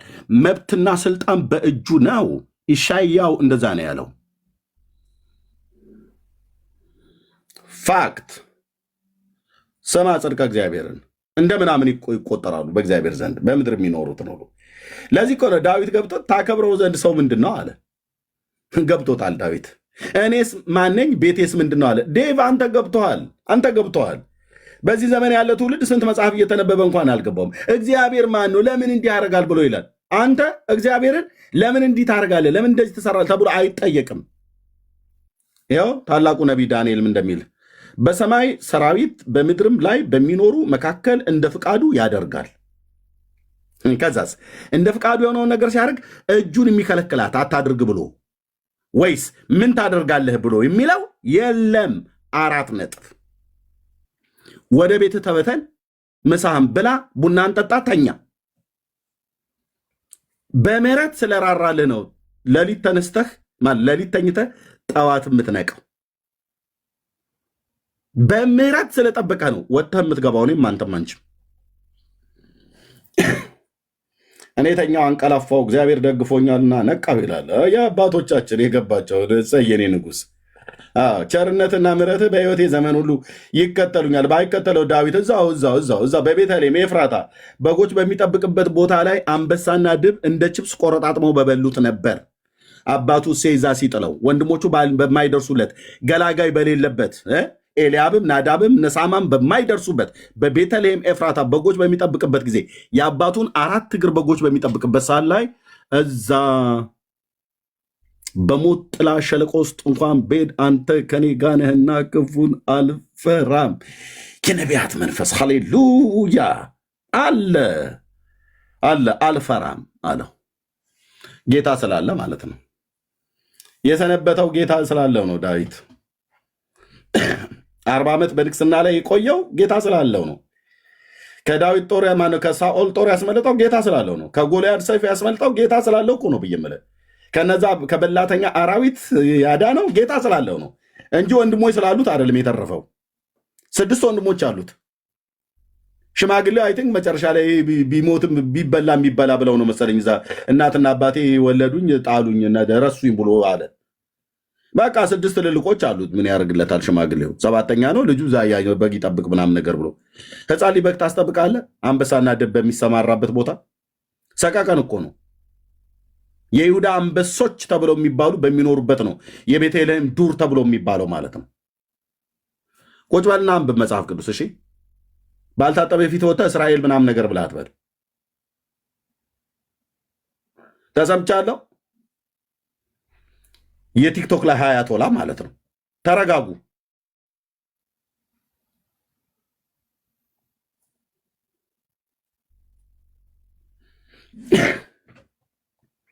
እንደ ፍቃዱ ያደርጋል፣ እጁን የሚከለክላት ምንስ ታደርጋለህ ብሎ የሚለው የለም ይላል። በቃ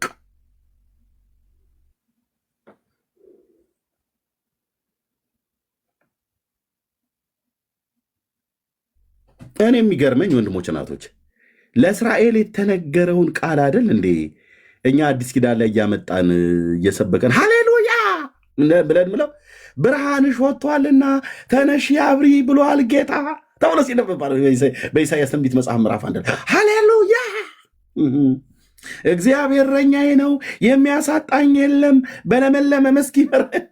ሃሌሉያ ምትለቆ ለነሱ ለእስራኤል እኮ የተጻፈውን ቃል ነው። ለአንተ ይሰራልሃል። ይሄ ቃል አሁን ይሰራሉ ብሎ አላለኝም? አዎ በደንብ ነው የሚሰራው። ያላለቀ አማሌቃዊ ኖሮ የእስራኤል ሕዝብ አማሌቅ መሆኑን ደርሳበት አጠፋዋለሁ እንኳን ብላ ብትል ትክክል ነው። ተሳስታል ብሎ የሚል ፓስተር ይምጣና ከኔ ጋር ያውራ። ቴዎሎጂያን የተባለ ሼክ ካለ መነኩሴ ካለ ራባይ ካለ ይምጣና ያውራ። ይኸው 11 ዓመት በዚህ ጉዳይ ላይ ጥያቄ ጠይቃለሁ፣ አንድም ሰው አይመጣም። ግን ቤት ከፍታችሁ ትሳደባላችሁ፣ እስራኤል እያልክ ማለት ነው።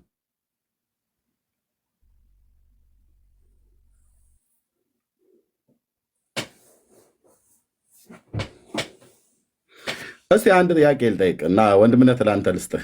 ቴንኪው። ይሄ ትንቢት ተፈጽሟል አልተፈጸመም?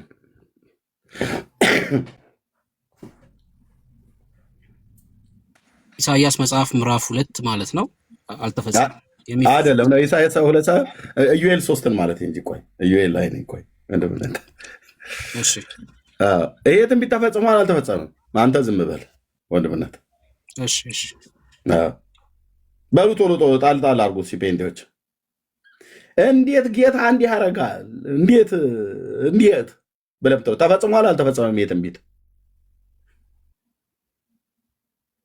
እኔ ቤቴን ከፍቼ እዚህ 400 ሰው ከበስተኋላ ስንት ሺህ ሰው ተደብቃችሁ እየሰማችሁ ኑ ግቡና አውሩን።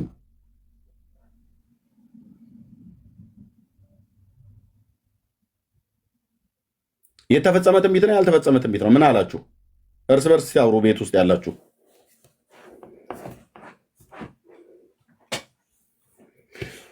መልስ የለም። ቄሱም ዝም፣ መጽሐፉም ዝም። መጽሐፉማ ዝም አይልም።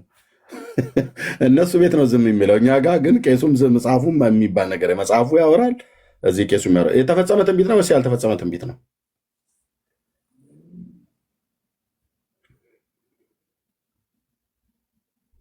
የለም። አንድ የሚጽፍ ራሄል ከእስራኤል ተፈጽሟል አለች።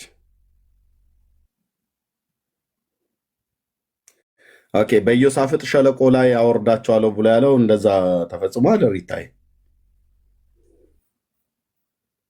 የኢዮሳፍጥ ሸለቆ እዛ ኢየሩሳሌም አካባቢ ላይ ያለው ማለት ነው ተፈጽሟል።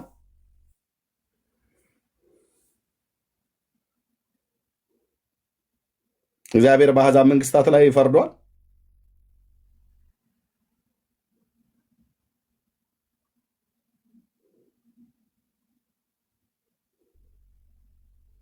እሺ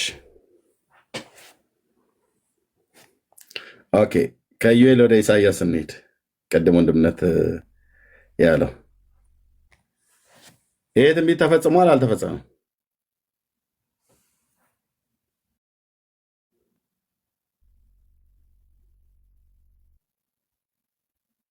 እሺ ወደ ዘካርያስ ላይ ልሂድ። አሰቃያለሁ። በቃ ነቢያቱ ጋር ወስጄ እንደዚህ ክርተት ታርጌ በቃ። እሺ ይሄ ትንቢት ተፈጽሟል አልተፈጸመም?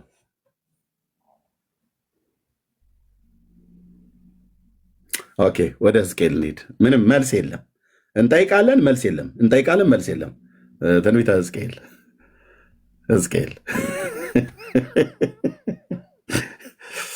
እሺ ምዕራፍ 38 ጀምሮ ማለት ነው። ይሄ ትንቢት ተፈጽሟል አልተፈጸመም? በአሕዛብ መንግስታት ላይ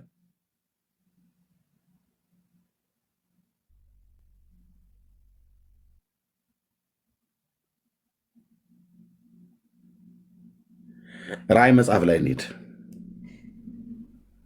አይደል? ብሉይ ኪዳን ብቻ እንዳትሉ ማለት ነው። ራእይ 13 ላይ ይሄ ትንቢት ተፈጽሟል አልተፈጸመም?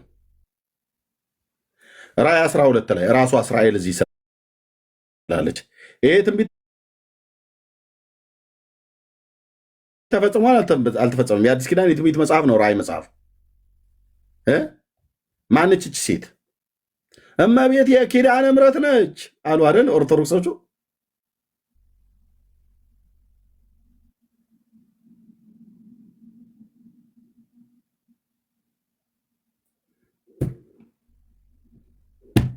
እስራኤል ናት። እሺ ስለዚህ ብሉይ ኪዳን ለእስራኤል የተነገረ ገና ያልተፈጸማል። በተለይ ከአሕዛብ መንግስታት ጋር በተገናኘ ከአሕዛብ መንግስታት ጋር በተገናኘ ያልተፈጸመ ወንድሞች እናቶቼ አንድ መዓት ትንቢት ነው ያለው። በተለይ ከፍርድ ጋር በተገናኘ ከነገረ ፍጻሜ ጋር በተገናኘ እስራኤል ከዚህ በፊትም ያደረገቻቸው ጦርነቶች፣ አሁንም እያደረገቻቸው ያሉ ጦርነቶች፣ ከዚህም በኋላ የምታደርጋቸው ጦርነቶች ትንቢታዊ ናቸው። ያው ይህን ቤት ከከፈትኩኝ 1 ሰዓት ከ34 ደቂቃ ሆነ። አንድ የመጣ የለም። ኤድሞንድም አልመጣም፣ አይመጣም። ምን በወጣቸው ይመጣሉ። ጊዜ ማሳለፊያ የሚያያቸው ሰው ሲያጣ እስራኤል ዛሬ ያደረገችው ሕፃናትን ገደለች፣ ሴቶችን አረደች ትላለች። ያው ሰው በሴትና በሕፃናት ምናምን ነገር ሴንሲቲቭ ስለሚሆን ማለት ነው። የእስራኤል ሕፃናትና ሴቶች ግን ሲሞቱ አንዳቸውም ዛሬ የእስራኤል ሕፃናትና ልጆቿ ሞቱባት፣ አራድ ከተማ ላይ ተመታ፣ ቴልአቪቭ ላይ ተመታ ብሎ ሲል በውስጡ አንጀቴ ቅቤ ጠጣ ነው ብሎ የሚለው አይናገሩም። ወጥተው ለምን እንዲህ ይደረጋል አይሉም። ፍትህ በውስጣቸው የለም። እስራኤል ስትቀጠቀጥ ስትወገር ማየት የብዙ አማሌቃውያን የቲክቶክም አማሌቅ የምድሪቱም አማሌቅ ምኞታቸው ነው። አትችሉም። በዚህ ትውልድ መካከል እስራኤል አምላክ አለው። እግዚአብሔር ለዘላለም አልረሳውም፣ ለዘላለም አልጣለውም፣ ለዘላለም አልተወውም። ማን ያለው ይህንን? ታላቁ ሐዋርያው ጳውሎስ። አልተወውም፣ አልጣለውም። እስራኤልማ ከምድር ላይ ዋይፕ ካደረግ ጌታ ኢየሱስም እግዚአብሔር የተናገረው ውሸት ነው ማለት ነው። ብሉይ ኪዳን ላይ በሙሉ ሰይጣን እኮ የሚፈልገው ይሄንን ነው። እስራኤል ከምድሪቱ ላይ ከዚህ ምድር ላይ እስራኤል የሚባል ዘር ከጠፋ እውነቱን ልንገራችሁ አድምጬ፣ ኢየሱስ እዚህ ምድር ላይ አይመጣም። ምን ያደርግ ይመጣል? ንገሩኝ። ምን ያደርግ ይመጣል?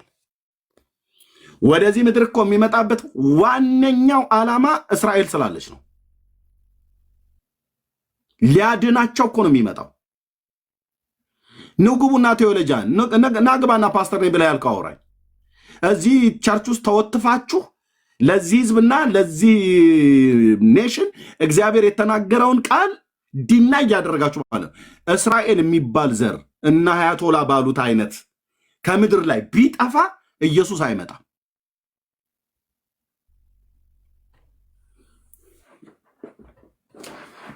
አይመጣም።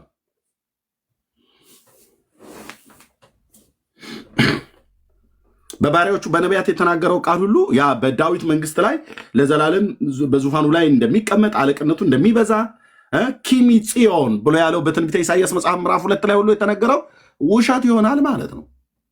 ስለዚህ እግዚአብሔር ዋሹ አይደለም፣ ይዋሽ ዘንድ ሰው አይደለም። ቃሉ ካፉ በጽድቅ ወጣለች። ዓለም ተስማማ አልተስማማ እስራኤል የሚባለውን ዘር እየወረወርክ በሚሳኤል ልትመታው 10 100 20 ልትገልባቸው ትችላለህ። 1000 ልትገል ትችላለህ። ባለፈው እንደተደረገው ከምድር ላይ ግን የአብርሃምን ዘር ጠርገህ አታጠፋው። ቅዱስ እግዚአብሔር ምስክር ነው። በመሰዊያዬ ላይ ፓንቴን ሁሉ ጭምር ሳይቀር አውልቄ ነው የምቆመው በጌታዬ ፊት። እንደዚህ ነው የምጸልየው። ይሰማኛል ጌታ ኢየሱስ። የአብርሃም ዘር ይጥፋ ብሎ እግዚአብሔር ወስኗል? አልወሰነም። የይስሐቅን መታሰቢያ እግዚአብሔር እደመስሳለሁ አማሌቅና ዝክረ ስሙን ከምድር በታች አጠፋለሁ ብሎ እንዳለ እግዚአብሔር እንደዛ ብሏል? አላለም። ሀያቶላ ብሎ ቢል ሌሎቹ ብሎ ቢል ዓለም ብሎ ቢል ጉዳይ ነው አልኩ። አጠፋዋለሁ ብለህ ባልከው ህዝብ ማጥፋት እግዚአብሔር ልማዱ ነው። ኤዶምያስ እንደዚህ ነው ተንቀሽቅሾ። ኤሳው በሴር ተራራ ይኖሩ የነበሩ ሰዎች እንደዚህ ነበር ያሉት። እንደዚህ ነበር ያሉት። አየህ፣ በመከራው ቀን በያዕቆብ ላይ እጁን ዘረጋ። ቀዮ ኤዶም ኤሳው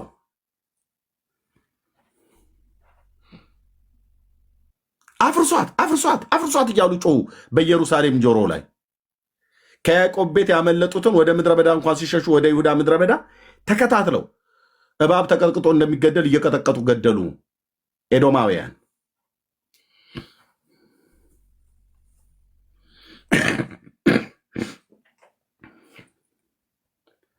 እግዚአብሔር አየ እናስ አትልም? ኤዶምያስ የሚባል ዘርና ትውልድ እስከማይቀር ድረስ እግዚአብሔር ከምድር ላይ ጠርጎ አጠፋው። ሂድና ትንቢተ ሚልኪያስ መጽሐፍ፣ ሚልኪያስ ነው ያልኩ፣ ሚኪያስ ሳይሆን ሚልኪያስና ሚኪያስን እኮ የማይለይ ትውልድ ሁሉ ነው ያለው እዚህ አብዛኛው። ትንቢተ ሚልኪያስ መጽሐፍ ላይ ሄዳ አንብበው ምዕራፍ 1። ኤዶም እኛ አፈርሰናል ይላል፣ እሱ የፈረሰውን መልሼ እሰራለሁ ብሎ ቢል እኔ ግን አፈርሳለሁ ይላል። የበደል ዳርቻ እግዚአብሔር ለዘላለም የተቆጣው ሕዝብ ይባላል ይላል። የለም የኤሳው ዘር እዚህ ምድር ላይ አታገኘው። ዋይፕ አድርጎ ነው ያጠፋው እግዚአብሔር። ጻድቅ ነው፣ ጻድቅ ነው። ምድርና ሞላዋን ራሱ እግዚአብሔር አጠፋታለሁ ብሎ ቢል ጻድቅ ነው። ስሜታዊ ሆነህ ነው ያደረግከው አይባልም። እሱ እንደ ሰው እንደዛ አትለውም። ጻድቅ ነው።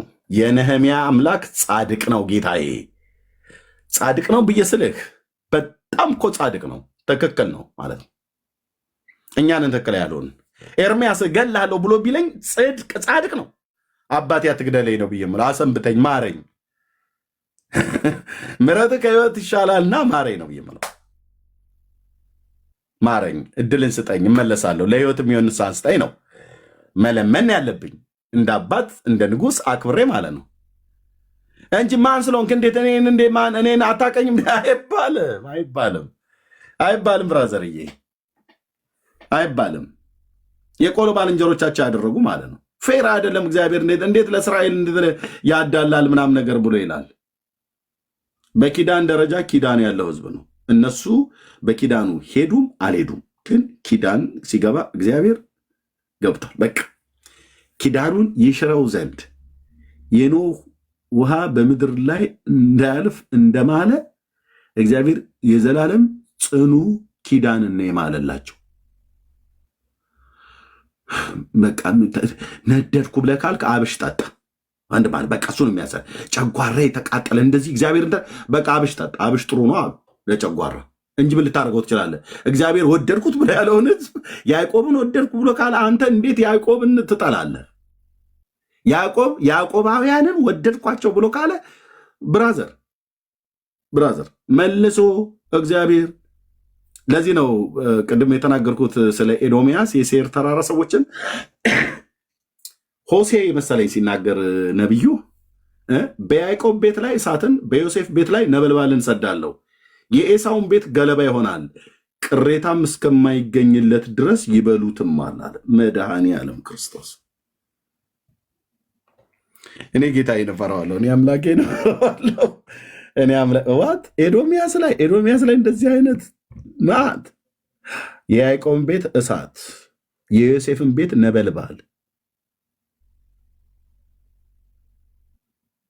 ዘካርያስ 12 ላይ ሲናገርም የይሁዳ አለቆችን በዚያን ቀን በእንጨት መካከል እንዳለ ትግታግ እሳት አደርጋቸዋለሁ ይላል። ይሄ ትንቢት ገና አልተፈጸመም። ባይዛው ይሁዳ ስትከበብ ማለት ነው። ስለ ኢየሩሳሌም ሰላም ጸልዩ። እሺ፣ አታላዝን፣ ጸልይ። የመሲሁ መምጣት ቀርቧል። ጌታ ተመልሶ ሊመጣ ቀርቧል፣ በደጅ ነው። ምልክቶች ዋና ፋና ወጊ ምልክት ናት እስራኤል የምትባል ሀገር ናት። በምድሪቱ ላይ 77 ዓመት ሲሆናት ገና 77 ዓመት ሀገር የሆነች ምናምን ነገር ብሎ ይላል። ብራዘር ጥንታዊ ህዝብ ነው። 77 ዓመት ሪፎርሜሽን ታድሶ አድርጎ በምድር ዙሪያ ተበትኖ እንኳን ያልጠፋ ህዝብ እግዚአብሔር ነው ያላጠፋው። ልብ በሉ። አንዳንዱ ተበትኖ ጠፍቶ ቀርቷል። እስራኤል ግን ጠፍቶ አልቀረም። ዘርን ባያስቀርልን ኖሮ እንደ ሰዶም እንደ ገሞራ በመሰልን ነበር ብሎ ያለው ኢሳያስ የተናገረው ቃል ማለት ነው። አየህ፣ ቅሬታዎችን አስቀረ ማለት ነው። በሩሲያ፣ በአውሮፓ፣ በአሜሪካ፣ በኢትዮጵያ ቡዳ፣ ጠይብ፣ ቀጥቃጭ እየተባለ ልጋግን እየጠረክበት የአብርሃምን ዘር ገብቶም ሳይገባም ስትሳደብ ስትራገም እግዚአብሔር ያያል። የተቆጣባቸውን ቁጣውን በቃ ብሎ ሲል በፉጨት ጠራ ከምድር ዳርቻ። እነ ኢሳያስ 60 ናቸው የተፈጸሙት የዛን ቀን ብራዘር። በፉጨት ጠራው፣ ሰበሰበው። ጽዮናውያኑ ወደ ምድራቸው ሲመለሱ ልታቅ ከሚገባው ነገር አንዱ ኢየሱስ ሊመጣ የመጨረሻዋ ትልቋ ባንዲራ እስራኤል የምትባል ሀገርና ህዝብ መሰብሰቡ ነው። የዘመኑ ማለቅ ይኸውላችሁ፣ የዘመኑ መፈጸም። ይሄ እርስ በርስ ጦርነት ምናምን ነገር ብሎ የሚለው እያቃለልኩት አይደለም፣ ጌታ የሰጠው ምልክት ነው። ግን ከምንም በላይ እስራኤል የሚባል አገር እንደ ህዝብ እንደ ኔሽን ከተለያየ ምድር ተሰብስበው ምድራቸው ላይ ገቡ። በቃ ጌታ ሊመጣ እንደሆነ 4 ነጥብ በማህተም የተረጋገጠ ምልክት ማለት የእስራኤል ህዝብ መሰብሰብ ማለት ነው።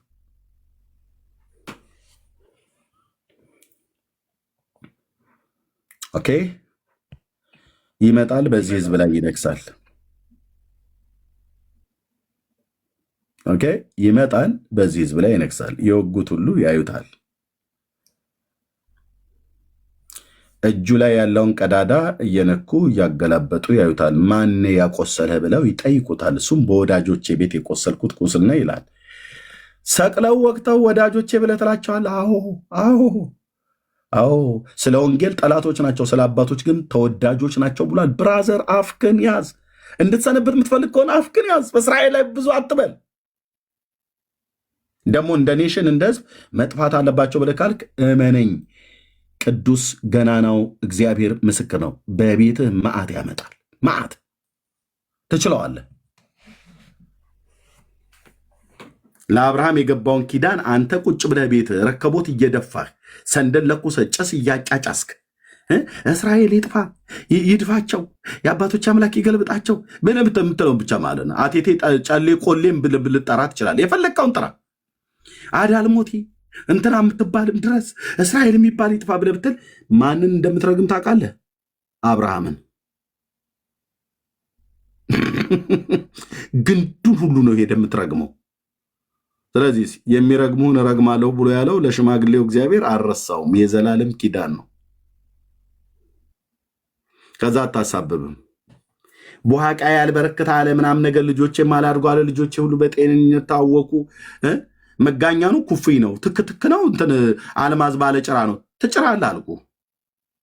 አታሳብብም። ይሁን እንደ ጉንፋን ቢጤ ይዞኝ ነው ብለህ በሁለተኛው ቀን ሄደ ተብለህ ትባላለህ ማለት ነው። ከርስ በአብርሃም ዘር ላይ ስትናገር ለሽማግሌው የገባለት ኪዳን ከፀሐይ በታች የሆነ ቦታ ላይ ሲደርስ ኤክስፓየርድ ሆኖ የቀረና የጠፋ አይደለም።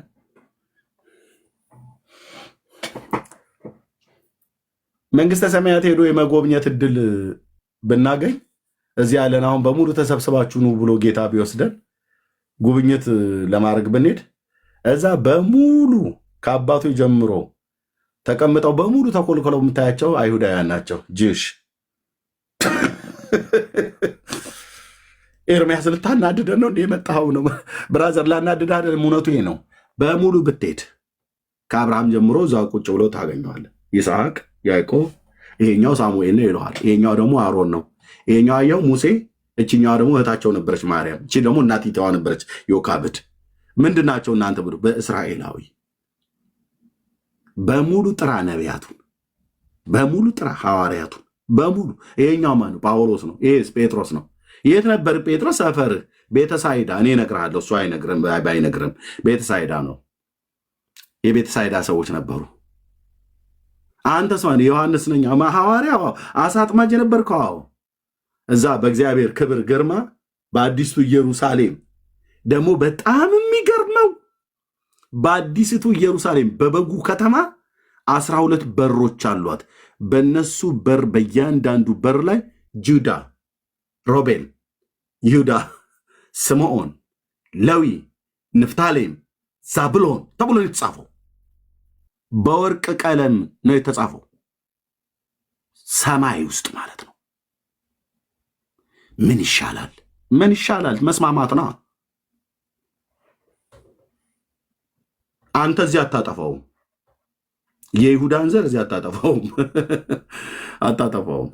ኤርሚ እንደ ሀብታሙ ሰውየውን ረሳው። አልዓዛር እና ሀብታሙ ሰውዬ ማዶ ለማዶ ነበሩና እንደ ሀብታሙ ሰውዬ እንዳይሆኑ መጠንቀቅ ያስፈልጋል ብለን መብታቸው ነው። አታጠፋውም።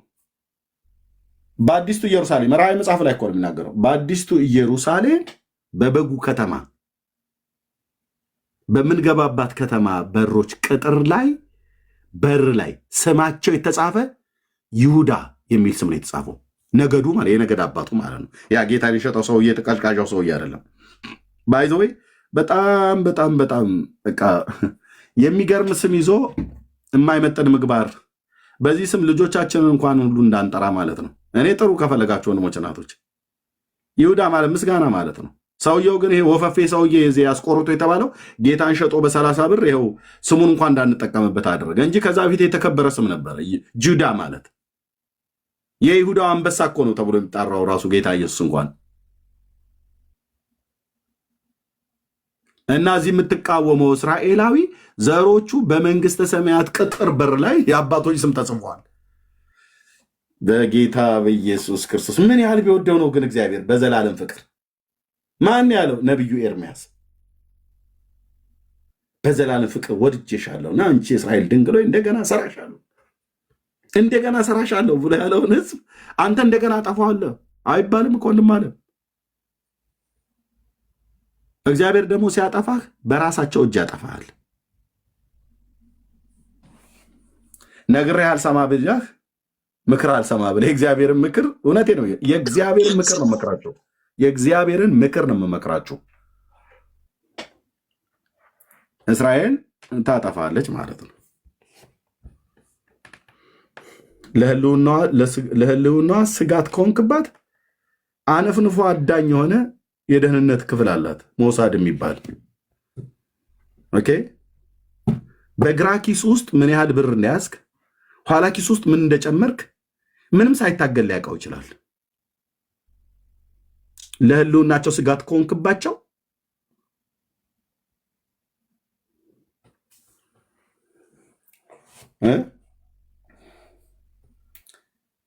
ምን አደረገ እስራኤል? እንደ ህዝብ ለምን ይጠፋል? ወንድሞች እናቶች፣ እኔ እኮ በጣም በቃ ማንንም ጠይቄ ያልተመለሰልኝ ለምን እንደ ህዝብ መጥፋት አለበት ተብሎ የሚባለው ግን እንዴ? ማንም እግሩን ዘርግቶ አሹቁን እየበላ በነፃነት ይኖራል አምላካቸው በፈጠረው ምድር ላይ ሆኖ።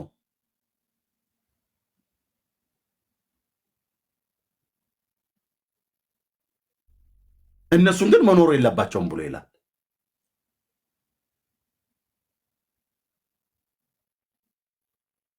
ሲጠራ እንኳን የእስራኤል አምላክ ነው የሚባለው። ኢየሱስ መስቀል ላይ እንኳን ጲላጦስ የጻፈውን አላያችሁትም? አዎ የአይሁድ ንጉሥ ነው ብሎ ልክ እኮ ነው። ልክ ነው። ኖ አጥፋው፣ ተሳስታሉ። የጻፍኩትን ጽፌአለሁ አላቸው። አላወርደውም ማለቱ ነው። ልክ ነው፣ ልክ ነው። ቴንኪው የኔ አባት፣ ቴንኪው የኔ ጌታ፣ የእግዚአብሔር ልጅ፣ የዳዊት ልጅ። ጽፌአለሁ። በስተት አይደለም የጻፍኩት። አልሰርዘውም፣ አላወርደውም፣ አልቀይረውም። እሱ ነው እኮ ንጉሥ ብሎ ያለው። እኛ ንጉሳችን አላልንም። እኛ ግን ቄሳር ነው ንጉሳችን። እስራኤል ስላላወቀ ነው እንደዛ ያለው።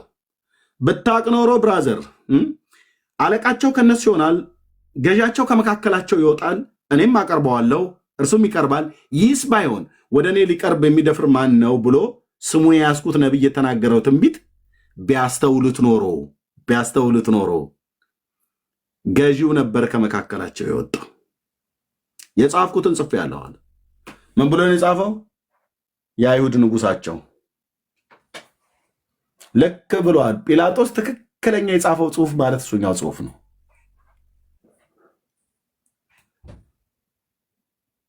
አንተ ገዢያችን፣ አንተ ህግ ሰጫችን፣ አንተ ፈራጃችን፣ አንተ ንጉሳችን እንዳለው ማለት ነው ኢሳያስ። ልክ ነው፣ ንጉስ ነው። የእስራኤል ንጉስ ብቻ ሳይሆን ያ የእስራኤል ንጉስ የምድር ሁሉ ነገስታት ንጉስ ነው። ስለዚህ የምድር ሁሉ ነገስታት ንጉስ ስለሆነ ዓለም ሁሉ ወደ ኢየሩሳሌም ይከተማል። ህግ ከጽዮን የእግዚአብሔርም ቃል ከኢየሩሳሌም ይወጣል። ለምን? በዳዊት ዙፋን ላይ አለቅነቱ ይበዛል። ጌታችን ኢየሱስ ክርስቶስ ተመልሶ በኢየሩሳሌም ሰማይ ትይዩ ላይ በምስራቅ በኩል ባለው በደብረ ዘይት ተራራ ላይ እነሱ መቃብር አድርገውታል። ያን ቦታ እዛ ቦታ ላይ እግሮቹ ይረግጣሉ። ይመጣል፣ ጌታዬ ይመጣል፣ የሺዋ ይመጣል። ኢየሱስ ለምን እንደሚመጣው ቪዚት ሊያደርግ ሊዝናና እንዳይመስል ቢች አካባቢ ሄዶ እዛ ቴልአቪቭ አካባቢ በነዚህ ኢዮጴ ማለት ነው ሜዲትራኒያን ባህር ላይ ሊዋኝ ወይ ደግሞ ወደዛ ወደ ዴድስ ሄዶ በጭቃው ፊቱ ምናምን ነገር ሊቀባ አይደለም። ይመጣል ሊያድናቸው። ያኔ ዓለም ሁሉ እንደዚህ ይላል፣ ታዳጊሽ የያዕቆብ አምላክ ኃያል እግዚአብሔር እኔ እንደሆንኩ አሕዛብ ያውቃሉ ብሎ ያለው ያሳውቃቸዋል በመምጣቱ ማለት ነው። አሕዛብን ሲያሳውቃቸው በእሳት እየመታ ማለት ነው። ስጋቸው በቁማቸው እንዲበሰብስ እንዲታላ ያደረገ በእስራኤል ተራሮች ላይ ሬሳዎቻቸው ነው የሚጋደሙት። አንተ ዛሬ ሞት ለእስራኤል ብሎ የሚያውጀው ሰውዬ ሞተ ብለህ እንዴት ፌር አይደለም እስራኤል ግን የምታደርገው ብለህ ትላለህ አይደል? ጌታ ኢየሱስ ሲመጣ የምድር ነገስታት ሁሉ ወደ እስራኤል ይከተማሉ። አውሬው አስከትቷቸው ሊወጓት ይመጣሉ። በመጡበት ቀን ይቀራሉ ነው ብዬ የምልህ። በመጡበት ይቀራሉ። ሜዳው ተዘጋጅቶ ተሰናድቶ አለ። እስራኤል ከተማ እንኳን አልሰራችበትም ያን ቦታ። አይገርምም? አይመገርምም? የሜጊዶ ሜዳ በሜጊዶ ሸለቆ በባለፈው አሳይቻችኋለሁ። ከቀርሜሎስ ተራራ በታች እህቶች እዛ ሆነው ላይቭ ቀጥታ ስርጭት ቦታው ተዘጋጅቶ እንደዛው ከተማ እንኳን አልሰራችበትም እስራኤል። እዛ ምድር ላይ ሩሲያ በል ማንም በል አረብ ሀገራት በል ዋቴቨር በእግዚአብሔር የዘላለም ክንድ በጌታ በኢየሱስ ክርስቶስ ለዘላለም የሚደቁበት የእስራኤል ጠላቶች ቦታ ነው። መቃብራቸው ሃማንጎግ ተብሎ እስኪጠራ ድረስ መቃብራቸው በሜጊዶ ሸለቆ ውስጥ እስኪቀበር ድረስ እግዚአብሔር ያደቃቸዋል፣ ይፈጫቸዋል። ተጽፏል። በኢየሱስ ስም ነቀልኩት፣ አፈረስኩት ብለህ የምትለው እና የምታስቀረው ጦርነት አይደለም። የተቀጠረ ቀን ነው። የተቀጠረ ቀን ነው። በእግዚአብሔር መጽሐፍ የተጻፈ ቀን ነው። ቅድም ነቢያቱን እየደጋገምኩ ያሳየው ይሄ ተፈጽሟል፣ ይሄ ትንቢት ተፈጽሟል፣ ኢዩኤል ላይ የተጻፈው ኢሳያስ ላይ ዘካርያስ ላይ ብያልኩት እሱ ነበር የጠይቁት።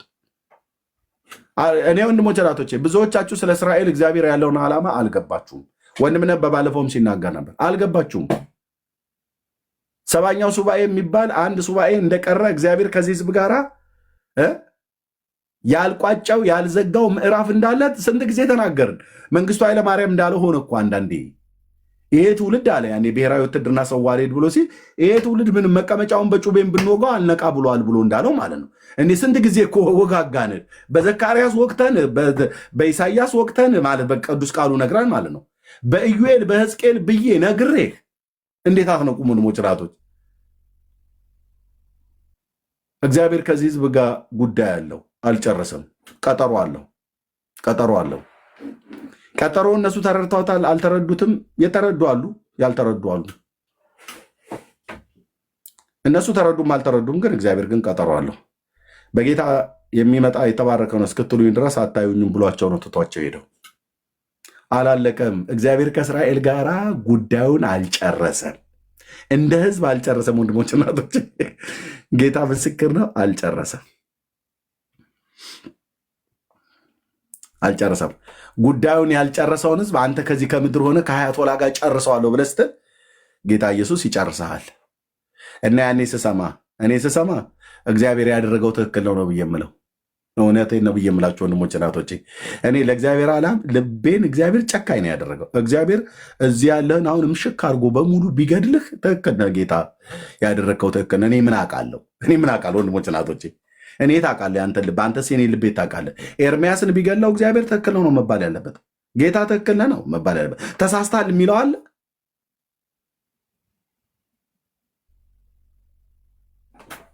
እግዚአብሔር ጻድቅ ነው።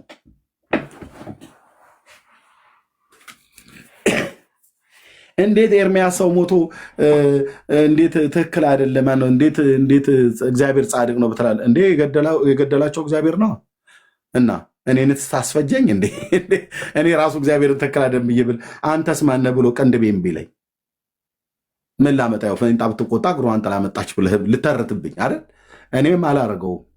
እግዚአብሔር ያደረገውን ትክክል ነው ብዬ ብል በእግዚአብሔር ዘንድ በስተት የተደረገ ነገር የለም። በስተት የተነገረ በስተት የተደረገ የለም።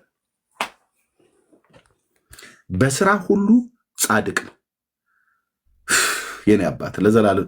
በስራ ሁሉ ጻድቅ ነው፣ በፍርዱ እውነተኛ ነው። አለቀ። ስሙም የሰራዊት ጌታ እግዚአብሔር ይባላል። ዙፋኑ ጽድቅና እውነት ናቸው። አድኔ ብለህ ወደሱ መጥተህ በማንም አትበላም፣ ያድንሃል። ማዳኔን አሳየዋለሁ ብሎ እንዳለ ያሳያል። በዘመኔ አይቻለሁ።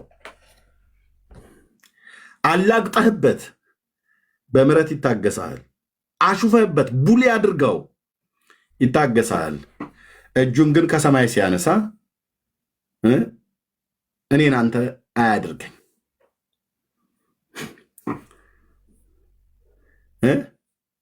እኔ አንተን አያድርገኝ። የዛን ቀን ነው የምልህ። እጁን ከማደሪያው ካነሳ የትዕግስቱና የምሕረቱ ብዛት ወደ ንስሐ አላደርስ ብሎህ በእስራኤል አምላክ ላይ በጌታ በኢየሱስ ክርስቶስ ላይ እየቀለድክ ልጋግን እየጠረግ ልጋግሽን እየጠረግሽ የተናገረውን ቃል እያቃለልክ በነቢያቱ ቃል ላይ እያሾፍክ እየተቃለድክ በቀደሙት አባቶች በመጽሐፍ ቅዱስ ላይ የተጻፈው ነው የምለው። በእነሱ በአባቶች በነቢያት ላይ በዘካርያስ ላይ የተናገረውን በኤርምያስ ላይ ወረዛ። አንዳንዶች ምን ይላሉ? ክርስቲያኖች ሆነው ይህን መጽሐፍ ቅዱስ ወረዛ አድርጉ፣ እስራኤል ዓለምን ለመግዛት በላይ የጻፈችው መጽሐፍ ነው ይላል። አንተ ስርዓት ትይዛለህ አልኩ።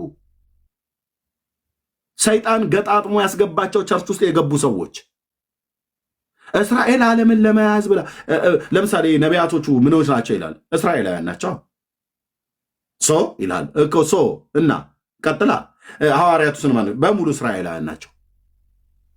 እግዚአብሔር ግን ፌር ነው። ለምን ከሁሉ ከነሱ ይመርጣል? ታዲያ ማንን ይመረጥ? አይ ምልክ ከሌሎች አይመርጥም። የመረጠው አብርሃምን ነው። አብርሃምስ ቢሆን ፌር ነው እንዴ? በቃ ጠራ አንድ ብቻውን ሳለ ጠራው ታበዛውት ይላል። በቃ አንድ ብቻ። ለምን ወንድሞቹን ሐራንና ናኮርን አይጠራው? አልጠራም። ለምን ያዕቆብን ወዶ ኤሳውን ይጠላል? ለምን ግን ኤሳውን ይጠላል? ሂሳቡን ከሰማይ አውርደው እኔን ተወኝ፣ ተፋታኝ።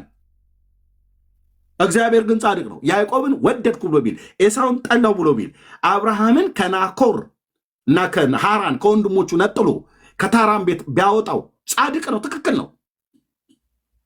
ለምን እንትን ስንል ለምን ሂሳቡን ጠይቀው። አንዳንዱ ከሰማይ ያዕቆብን የወደደበት ኤሳውን የጠላበት ለምንድን ነው ብለህ ጠይቀው። ካልገባህና እግዚአብሔር ጸጋውን በእኔ ስላስቀመጠ አስረዳሃለሁ፣ አብራራልሃለሁ ማለት ነው።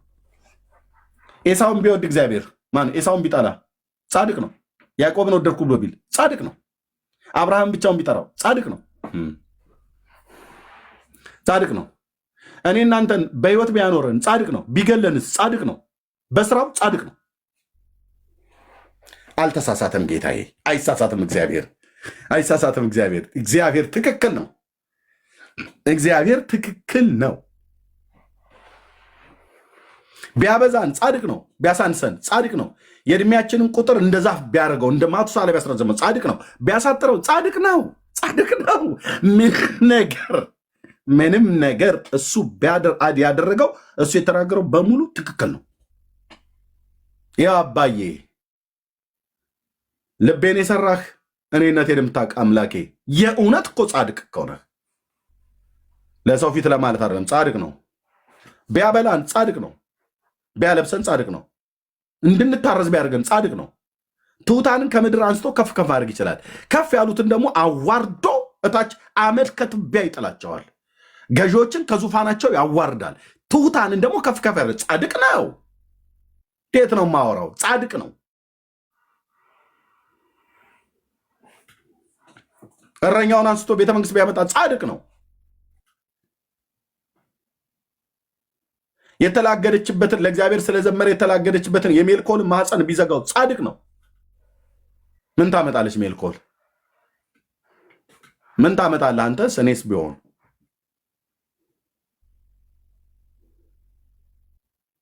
ጻድቅ ነው። ቴንኬኔ አባት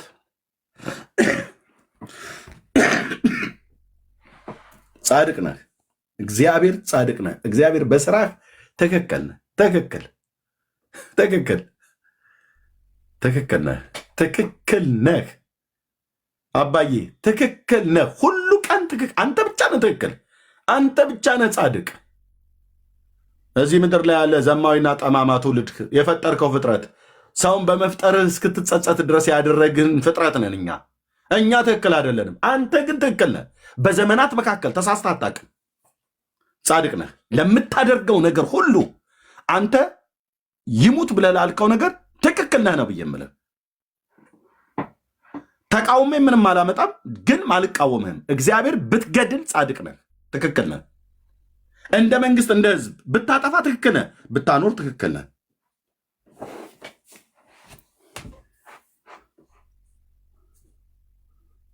በቃ መብት የለውም እንደ እግዚአብሔር በፈጠረው ፍጥረት ላይ የወደደውን ማኖር የወደደውን መግደል አይችልም እንዴ? ይችላል። ማን እዚህ ውስጥ አሁን ተቃዋሚ ያለ ማለት ነው? የኔ አባት ለዘላለም ስም ይባረክ። አባቶቼ አምልከው ያለፉ የአብርሃም አምላክ ስም ለዘላለም ይቀደስ። አንድ ብቻውን ጠርቶ አበዛ። ትክክል ነህ። አሞራውያንን፣ ኬጣውያንን፣ ፌርዛውያንን ከምድሪቱ ላይ አጥፍቶ ምድራቸውን ለእስራኤል ልጆች ርስት አድርጎ የሰጠ እግዚአብሔር ጻድቅ ነው። እንዴት አሞራውያንና ኬጣውያን፣ ፌርዛውያን እነዛን ሁሉ ነገስታት እንዴት ሲያጠፋ እግዚአብሔር ጻድቅ ነው ብለህ ትላለህ? ጻድቅ ነው ስልህ በበረዶ ድንጋይ የአሕዛብን መንግስታት መተህ ምድራቸውን ለያዕቆብ ልጆች ስለሰጠ ጻድቅ ነህ። እግዚአብሔር ጻድቅ ነህ። ጻድቅ ነህ። ቴንኪው የኔ አባት ጻድቅ ነህ። በዚህ ዘማዊና ጠማማ ትውልድ መካከል እመሰክራለሁ ጻድቅ ነህ። አብርሃምና ዘሩን ለዘላለም ርስት እንዲሆን የከነዓንን ምድር ስትሰጥ ጻድቅ ነህ። ለዘላለም ስትሰጥ ጻድቅ ነህ። የረገጥከውን ምድር አወርሳለሁ፣ አይኖቼ የተመለከቱትን አይንህም ያየውን ከዚህ ከግብፅ ምድር እስከ ኤፍራጥስ ወንዝ ድረስ ያለውን ብለህ እዛ ዘፍጥረት መጽሐፍ ምዕራፍ 15 ላይ እነዛን እንስሶች ወስዶ እረድልኝ ብለው በዛ በተከፈለው ስጋ መካከል በአብርሃም ላይ ከባድ እንቅልፍ አምጥተህ እሱን አስተኝተህ እግዚአብሔር በዛ በተከፈለው ስጋ መካከል የእሳት ወላፈና ሆነ አልፈህ ከአባቴ ከአብርሃም ጋር የገባው ኪዳን ትክክል ነው። ጻድቅ ነህ። የእስራኤል ድንበሩን ከግብፅ እስከ ኤፍራጥስ በለስተን ትክክል ነህ። አንተ ብቻ ትክክል ነህ። የኔ አባት ትክክል ነህ። እስቲ አንድ ተቃውም፣ ሂሳቡን እሱ ያወራርድልሃል ከሰማይ ማለት ነው። ትክክል ነህ። ዓለም ሁሉ አይደለም። ለምን መላእክት ሁሉ ጭምር ዙፋኑን ከቦ የሚያመልኩ መላእክት ሁሉ ጭምር ለምን አይሰበሰቡ? የክፉ የመናፍስት የሰይጣንም ዓለም ከሲኦል ለምን በነቂስ አይወጡ? የአዳም ዘር በሙሉ እዚህ ምድር ላይ ያለ ፕላኔቱ ላይ የሚኖር ለምን በሙሉ አይሆንም? እግዚአብሔር ጻድቅ ነው። እኛ ግን በሙሉ እዚህ ፕላኔት ላይ የሚኖር የሰው ዘር ግን በሙሉ ውሸታም ነው። ውሸታም። እግዚአብሔር ግን ጻድቅ ነው። እሱ ትክክል ነው። እኛ ግን ትክክል አይደለንም። ፋክት።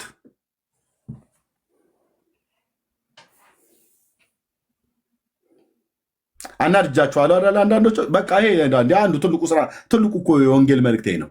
ወንጌል ጽድቅ ሲሰበክ ውስጥህ ርድብን ሁሉ ነው የሚለው። ትበሳጫለህ። መበሳጨትም እንድትሆን ያደረገ ምንድነው? ከእግዚአብሔር እውነት ጋር ስለተጋጨ ነው እንጂ እግዚአብሔር ጻድቅ ነው። አንተን በእናትህ ማፀን ስውር እጆቹ ነው ጠፍጥፎ ሰርቶ ያወጣህ እኔንም አንተንም። እኔ እናንተ ማንን በእሱ ላይ አፋችንን ልናላግድ?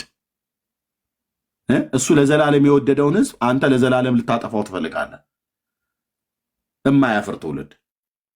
እስራኤል ለዘላለም ይጥፋ ይጥፋ በሉ እስኪ። ይጥፋ ይጥፋ ይጥፋ። ልክ መንግስቱ ኃይለማርያም ያኔ ድሮ እንደሚለው አለ ምንድነው ኢሰፓኮ ይህ ምንድነው ምን ይቅደም ነው? ኢትዮጵያ ትቅደም፣ አቆርቋዧ ይውደም ምናምን ነገር። እስራኤል ለዘላለም ይጥፋ ይጥፋ ይልላል። እውነትን ነው። እግዚአብሔር ደግሞ እስራኤልን በዘላለም ኪዳን ወድጀዋለሁ ብሏል። ቀድሞ አንተና እኔ በሌለንበት ዘመን ወድጀዋለሁ፣ በቃ ወደድኩት አለ። እንዴት ትወደዋለህ? ያዕቆብ የዔሳው ወንድም አይደል? አዎ ወደድኩት። እንዴት? በቃ ዝም ብዬ ወደድኩት። እንዴት አጭበርባሪ ተረከዣዥ ልጅ እንዴት ያዕቆብን ተወዷል? የሚወደድ ሰው ጠፍቶ ጌታ ሆይ ወደድኩት አለ። በቃ ወደድኩት። የምን ድርቅና ነው? የጌታን መውደድ ልታስጥለው ነው? ያዕቆብን እንዲወደ ኖ ምልክ ቆይ ላስረዳ፣ ያዕቆብን ስለማታውቀው ነው ብለህ ልትለው ነው? ከማፀን የሰራው እሱ ነው ጠፍጥፎ አንተንም እኔንም።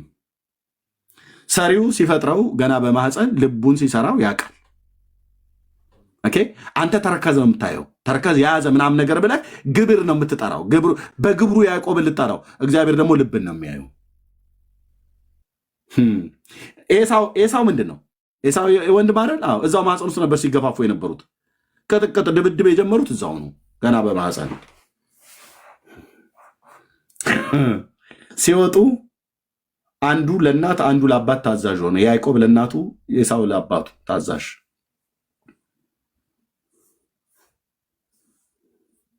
ለእናታቸውና ለአባታቸው በታዘዙት መታዘዝ አይደለም እግዚአብሔር የጠላቸውም የወደዳቸውም። ይኸው ነው። እደግመዋለሁ። ለእናቱ ኩባያ ሲያቀብል ወጣወጥ የተሰራበትን ሲያጠብ አይደለም ያዕቆብ የተወደደው፣ ገና በማህፀን የተወደደው። ኤሳውም ለአባታችን ለይስሐቅ ሄዶ ድኩላና ሚዳቋ እያደለ አምጥቶ ሲያበላው አይደለም፣ እሱን አይቶ አይደለም እግዚአብሔር የወደደው። ሁለቱም ምግባራቸውን አይቶ አይደለም እግዚአብሔር የወደዳቸው። ማን ነው ሰው እግዚአብሔር የወደደውም የጠላውም ከማህፀን ነው። ልባቸውን የሰራ አምላክ ያውቃል። እኔ ልብ አውቀዋለሁ አላውቀውም፣ አንተስ አታውቀውም፣ አንቺም አታውቂውም። ኧረ እኔ ኤርሚ ልቤን አውቀዋለሁ ይለው ውሸት። እግዚአብሔር ብቻ ነው የሚያውቀው ልባችንን። ወይ ኤርሚዬ ስለማታውቅ እኮ ነው። እኔ እኮ ልቤ እኮ ለአንተ ንጹህ ነው ይላሉ። ተየትዬ አንፎጋገር፣ እንዲህ የሚባል ነገር የለም። አዎ በቅንነት የምንዋደድ አለን። ኦኬ ጥሩ። ግን እንዴ ልቤ ንጹህ ነው ምናምን ነገር ነው አላምንም። የኔንም እንደዛ እንዳትሉ እንደዛ ኤርሚዬ እኮ ምናምን ነገር ብለህ እንዳትል። ልባችንን የሰራ አምላክ ብቻ ነው የሚያውቀው። ልብና ኩላሊትን የሚመረምረው ታዲያ ልቡና ኩላሊታቸውን የሰራ የፈጠረ ጌታ ኤሳውን ወደድኩ ማነው ኤሳውን ጠላሁ ያዕቆብን ወደድኩ ብሎ ቢል ከሰሩት ስራ ላይ ተነስቶ ነው ወይ?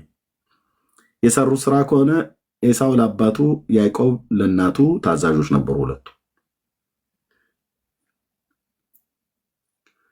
ልጆቹ ሲወለዱ እኮ ባልና ሚስትን ሁሉ እኮ ነው የከፈሉት። ማለት ተፋቶ ትዳሩ ተበትኖ አልወጣም። ያኛው ሄዶ ሽጉጥ የሚለው እናቱ ጋር ነው። ትንሽየው ያዕቆብ ማለት ነው። ከጓዳ አካባቢ አይጠፋም። ያኛው ደግሞ ዳድ ፓፓ እያለ እዛ ይላል። አይ ለኤሳው ስለታዘዘ ድኩላ ድኖ ስለመጣ ይሄኛው ደግሞ አጭበርብሮ ምናምን ነገር ድርጊት ታይቶ አይደለም ነው። እንደዛማ ቢሆን ኖሮ ኤሳው ነበር የሚወደደው። ሰው ነው የሚወድ። ሰው ሲወድህ ምግባርህን አይቶ ነው። እግዚአብሔር ግን ሲወድ ምግባራችንንም አይቶ አይደለም፣ ሲጠላ ምግባራችንን አይቶ አይደለም፣ አፈጣጠራችንን ያውቃል። አሁን እኛን ለመወደድ በክርስቶስ ኢየሱስ ለመወደድ የትኛው ምግባራችን አስወደደን? ከፍጥረታችን የቁጣ ልጆች የነበርን በበደላችንና በኃጢአታችን ሙታን የነበርን ወደድኳችሁ ብሎ ለእስራኤል ቤት እንዳለው እኛንም የወደዳቸውን እስከ መጨረሻው ወደዳቸው። ዋት በበደላችሁና በኃጢአታችሁ ሙታን በነበርን ጊዜ ከክርስቶስ ጋር ሕይወትን ሰጠን፣ በጸጋው ድናችኋል፣ በሚመጡትም ዘመናት እያለ ማለት ነው መጽሐፍ ጽፉ። እኔን ግን እንዴት ወደድከኝ ኢየሱስ? በቃ ምንን አይተው ነው? ንግግሬ ነው አይደል? በጣም ናይስ ነው አይደል የምናገረው ብዬ እንዳልለው የትኛው ንግግሬ? የወጣበትን እኮ ብሔር ነው እሱን አይደል የወደድከው? እኛ እኮ አካባቢ ላይ ቀየው በቃ ጥሩ ነበር እኮ አዝመራው ራሱ ሰጥቶ ምናምን ነገር እና እሱን አይቶ ነው አይደለም። የትምህርት ችሎታ የትኛው ትምህርት? እንኳን እኔ 7ኛ ክፍል ትምህርት ያቆምኩት እረኛ አይደለሁም። አንተ ራሱ ኦክስፎርድ ዩኒቨርሲቲ የተማርከው ሰውዬ እግዚአብሔር የዚህ ሰው እንትን ጃይንት ነበር፣ በጣም እውቀቱ በጣም አስገራሚ ነበር፣ ለዚህ ነው የወደድኩት ብሎ አለ አይደለም። ቅራቅንቦ ነው እሱ ብራዘር፣ ቅራቅንቦ የምድር ለመወደድህ ያመጣው ሰርተፊኬት፣ ዲፕሎማም፣ ዲግሪ፣ ፒኤችዲ የፈለግከው ስራ ሃርቫርድ ዩኒቨርሲቲም ሆነ ኦክስፎርድ ዩኒቨርሲቲ ካምብሪጅም የትኛውም ግባ አልኩ። በጌታ ፊት እሱ ሁሉ አላስወደደህም።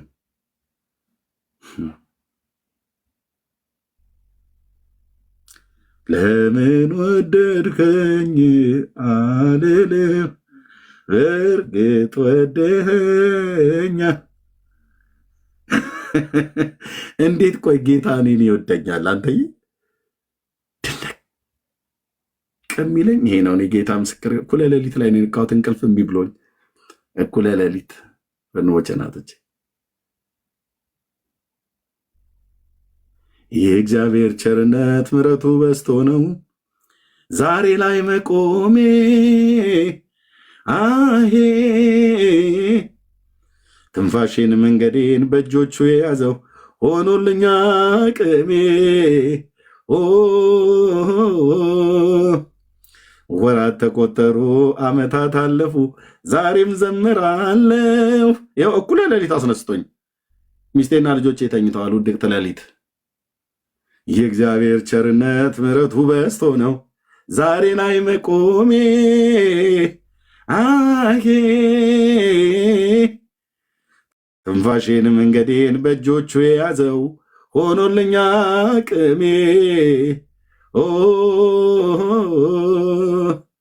ወራት ተቆጠሩ፣ ዓመታት አለፉ፣ ዛሬም ዘምራለሁ።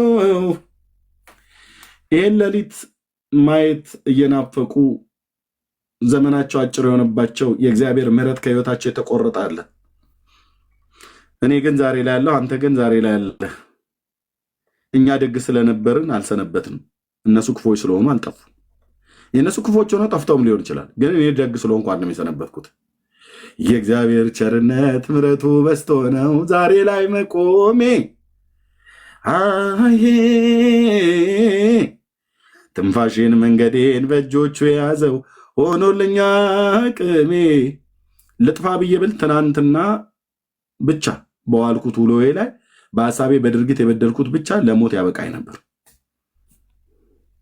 እንደ ሰው ግን አይደለም ጌታ። የኔ አባት እንደ ሰው ግን አይደለህም።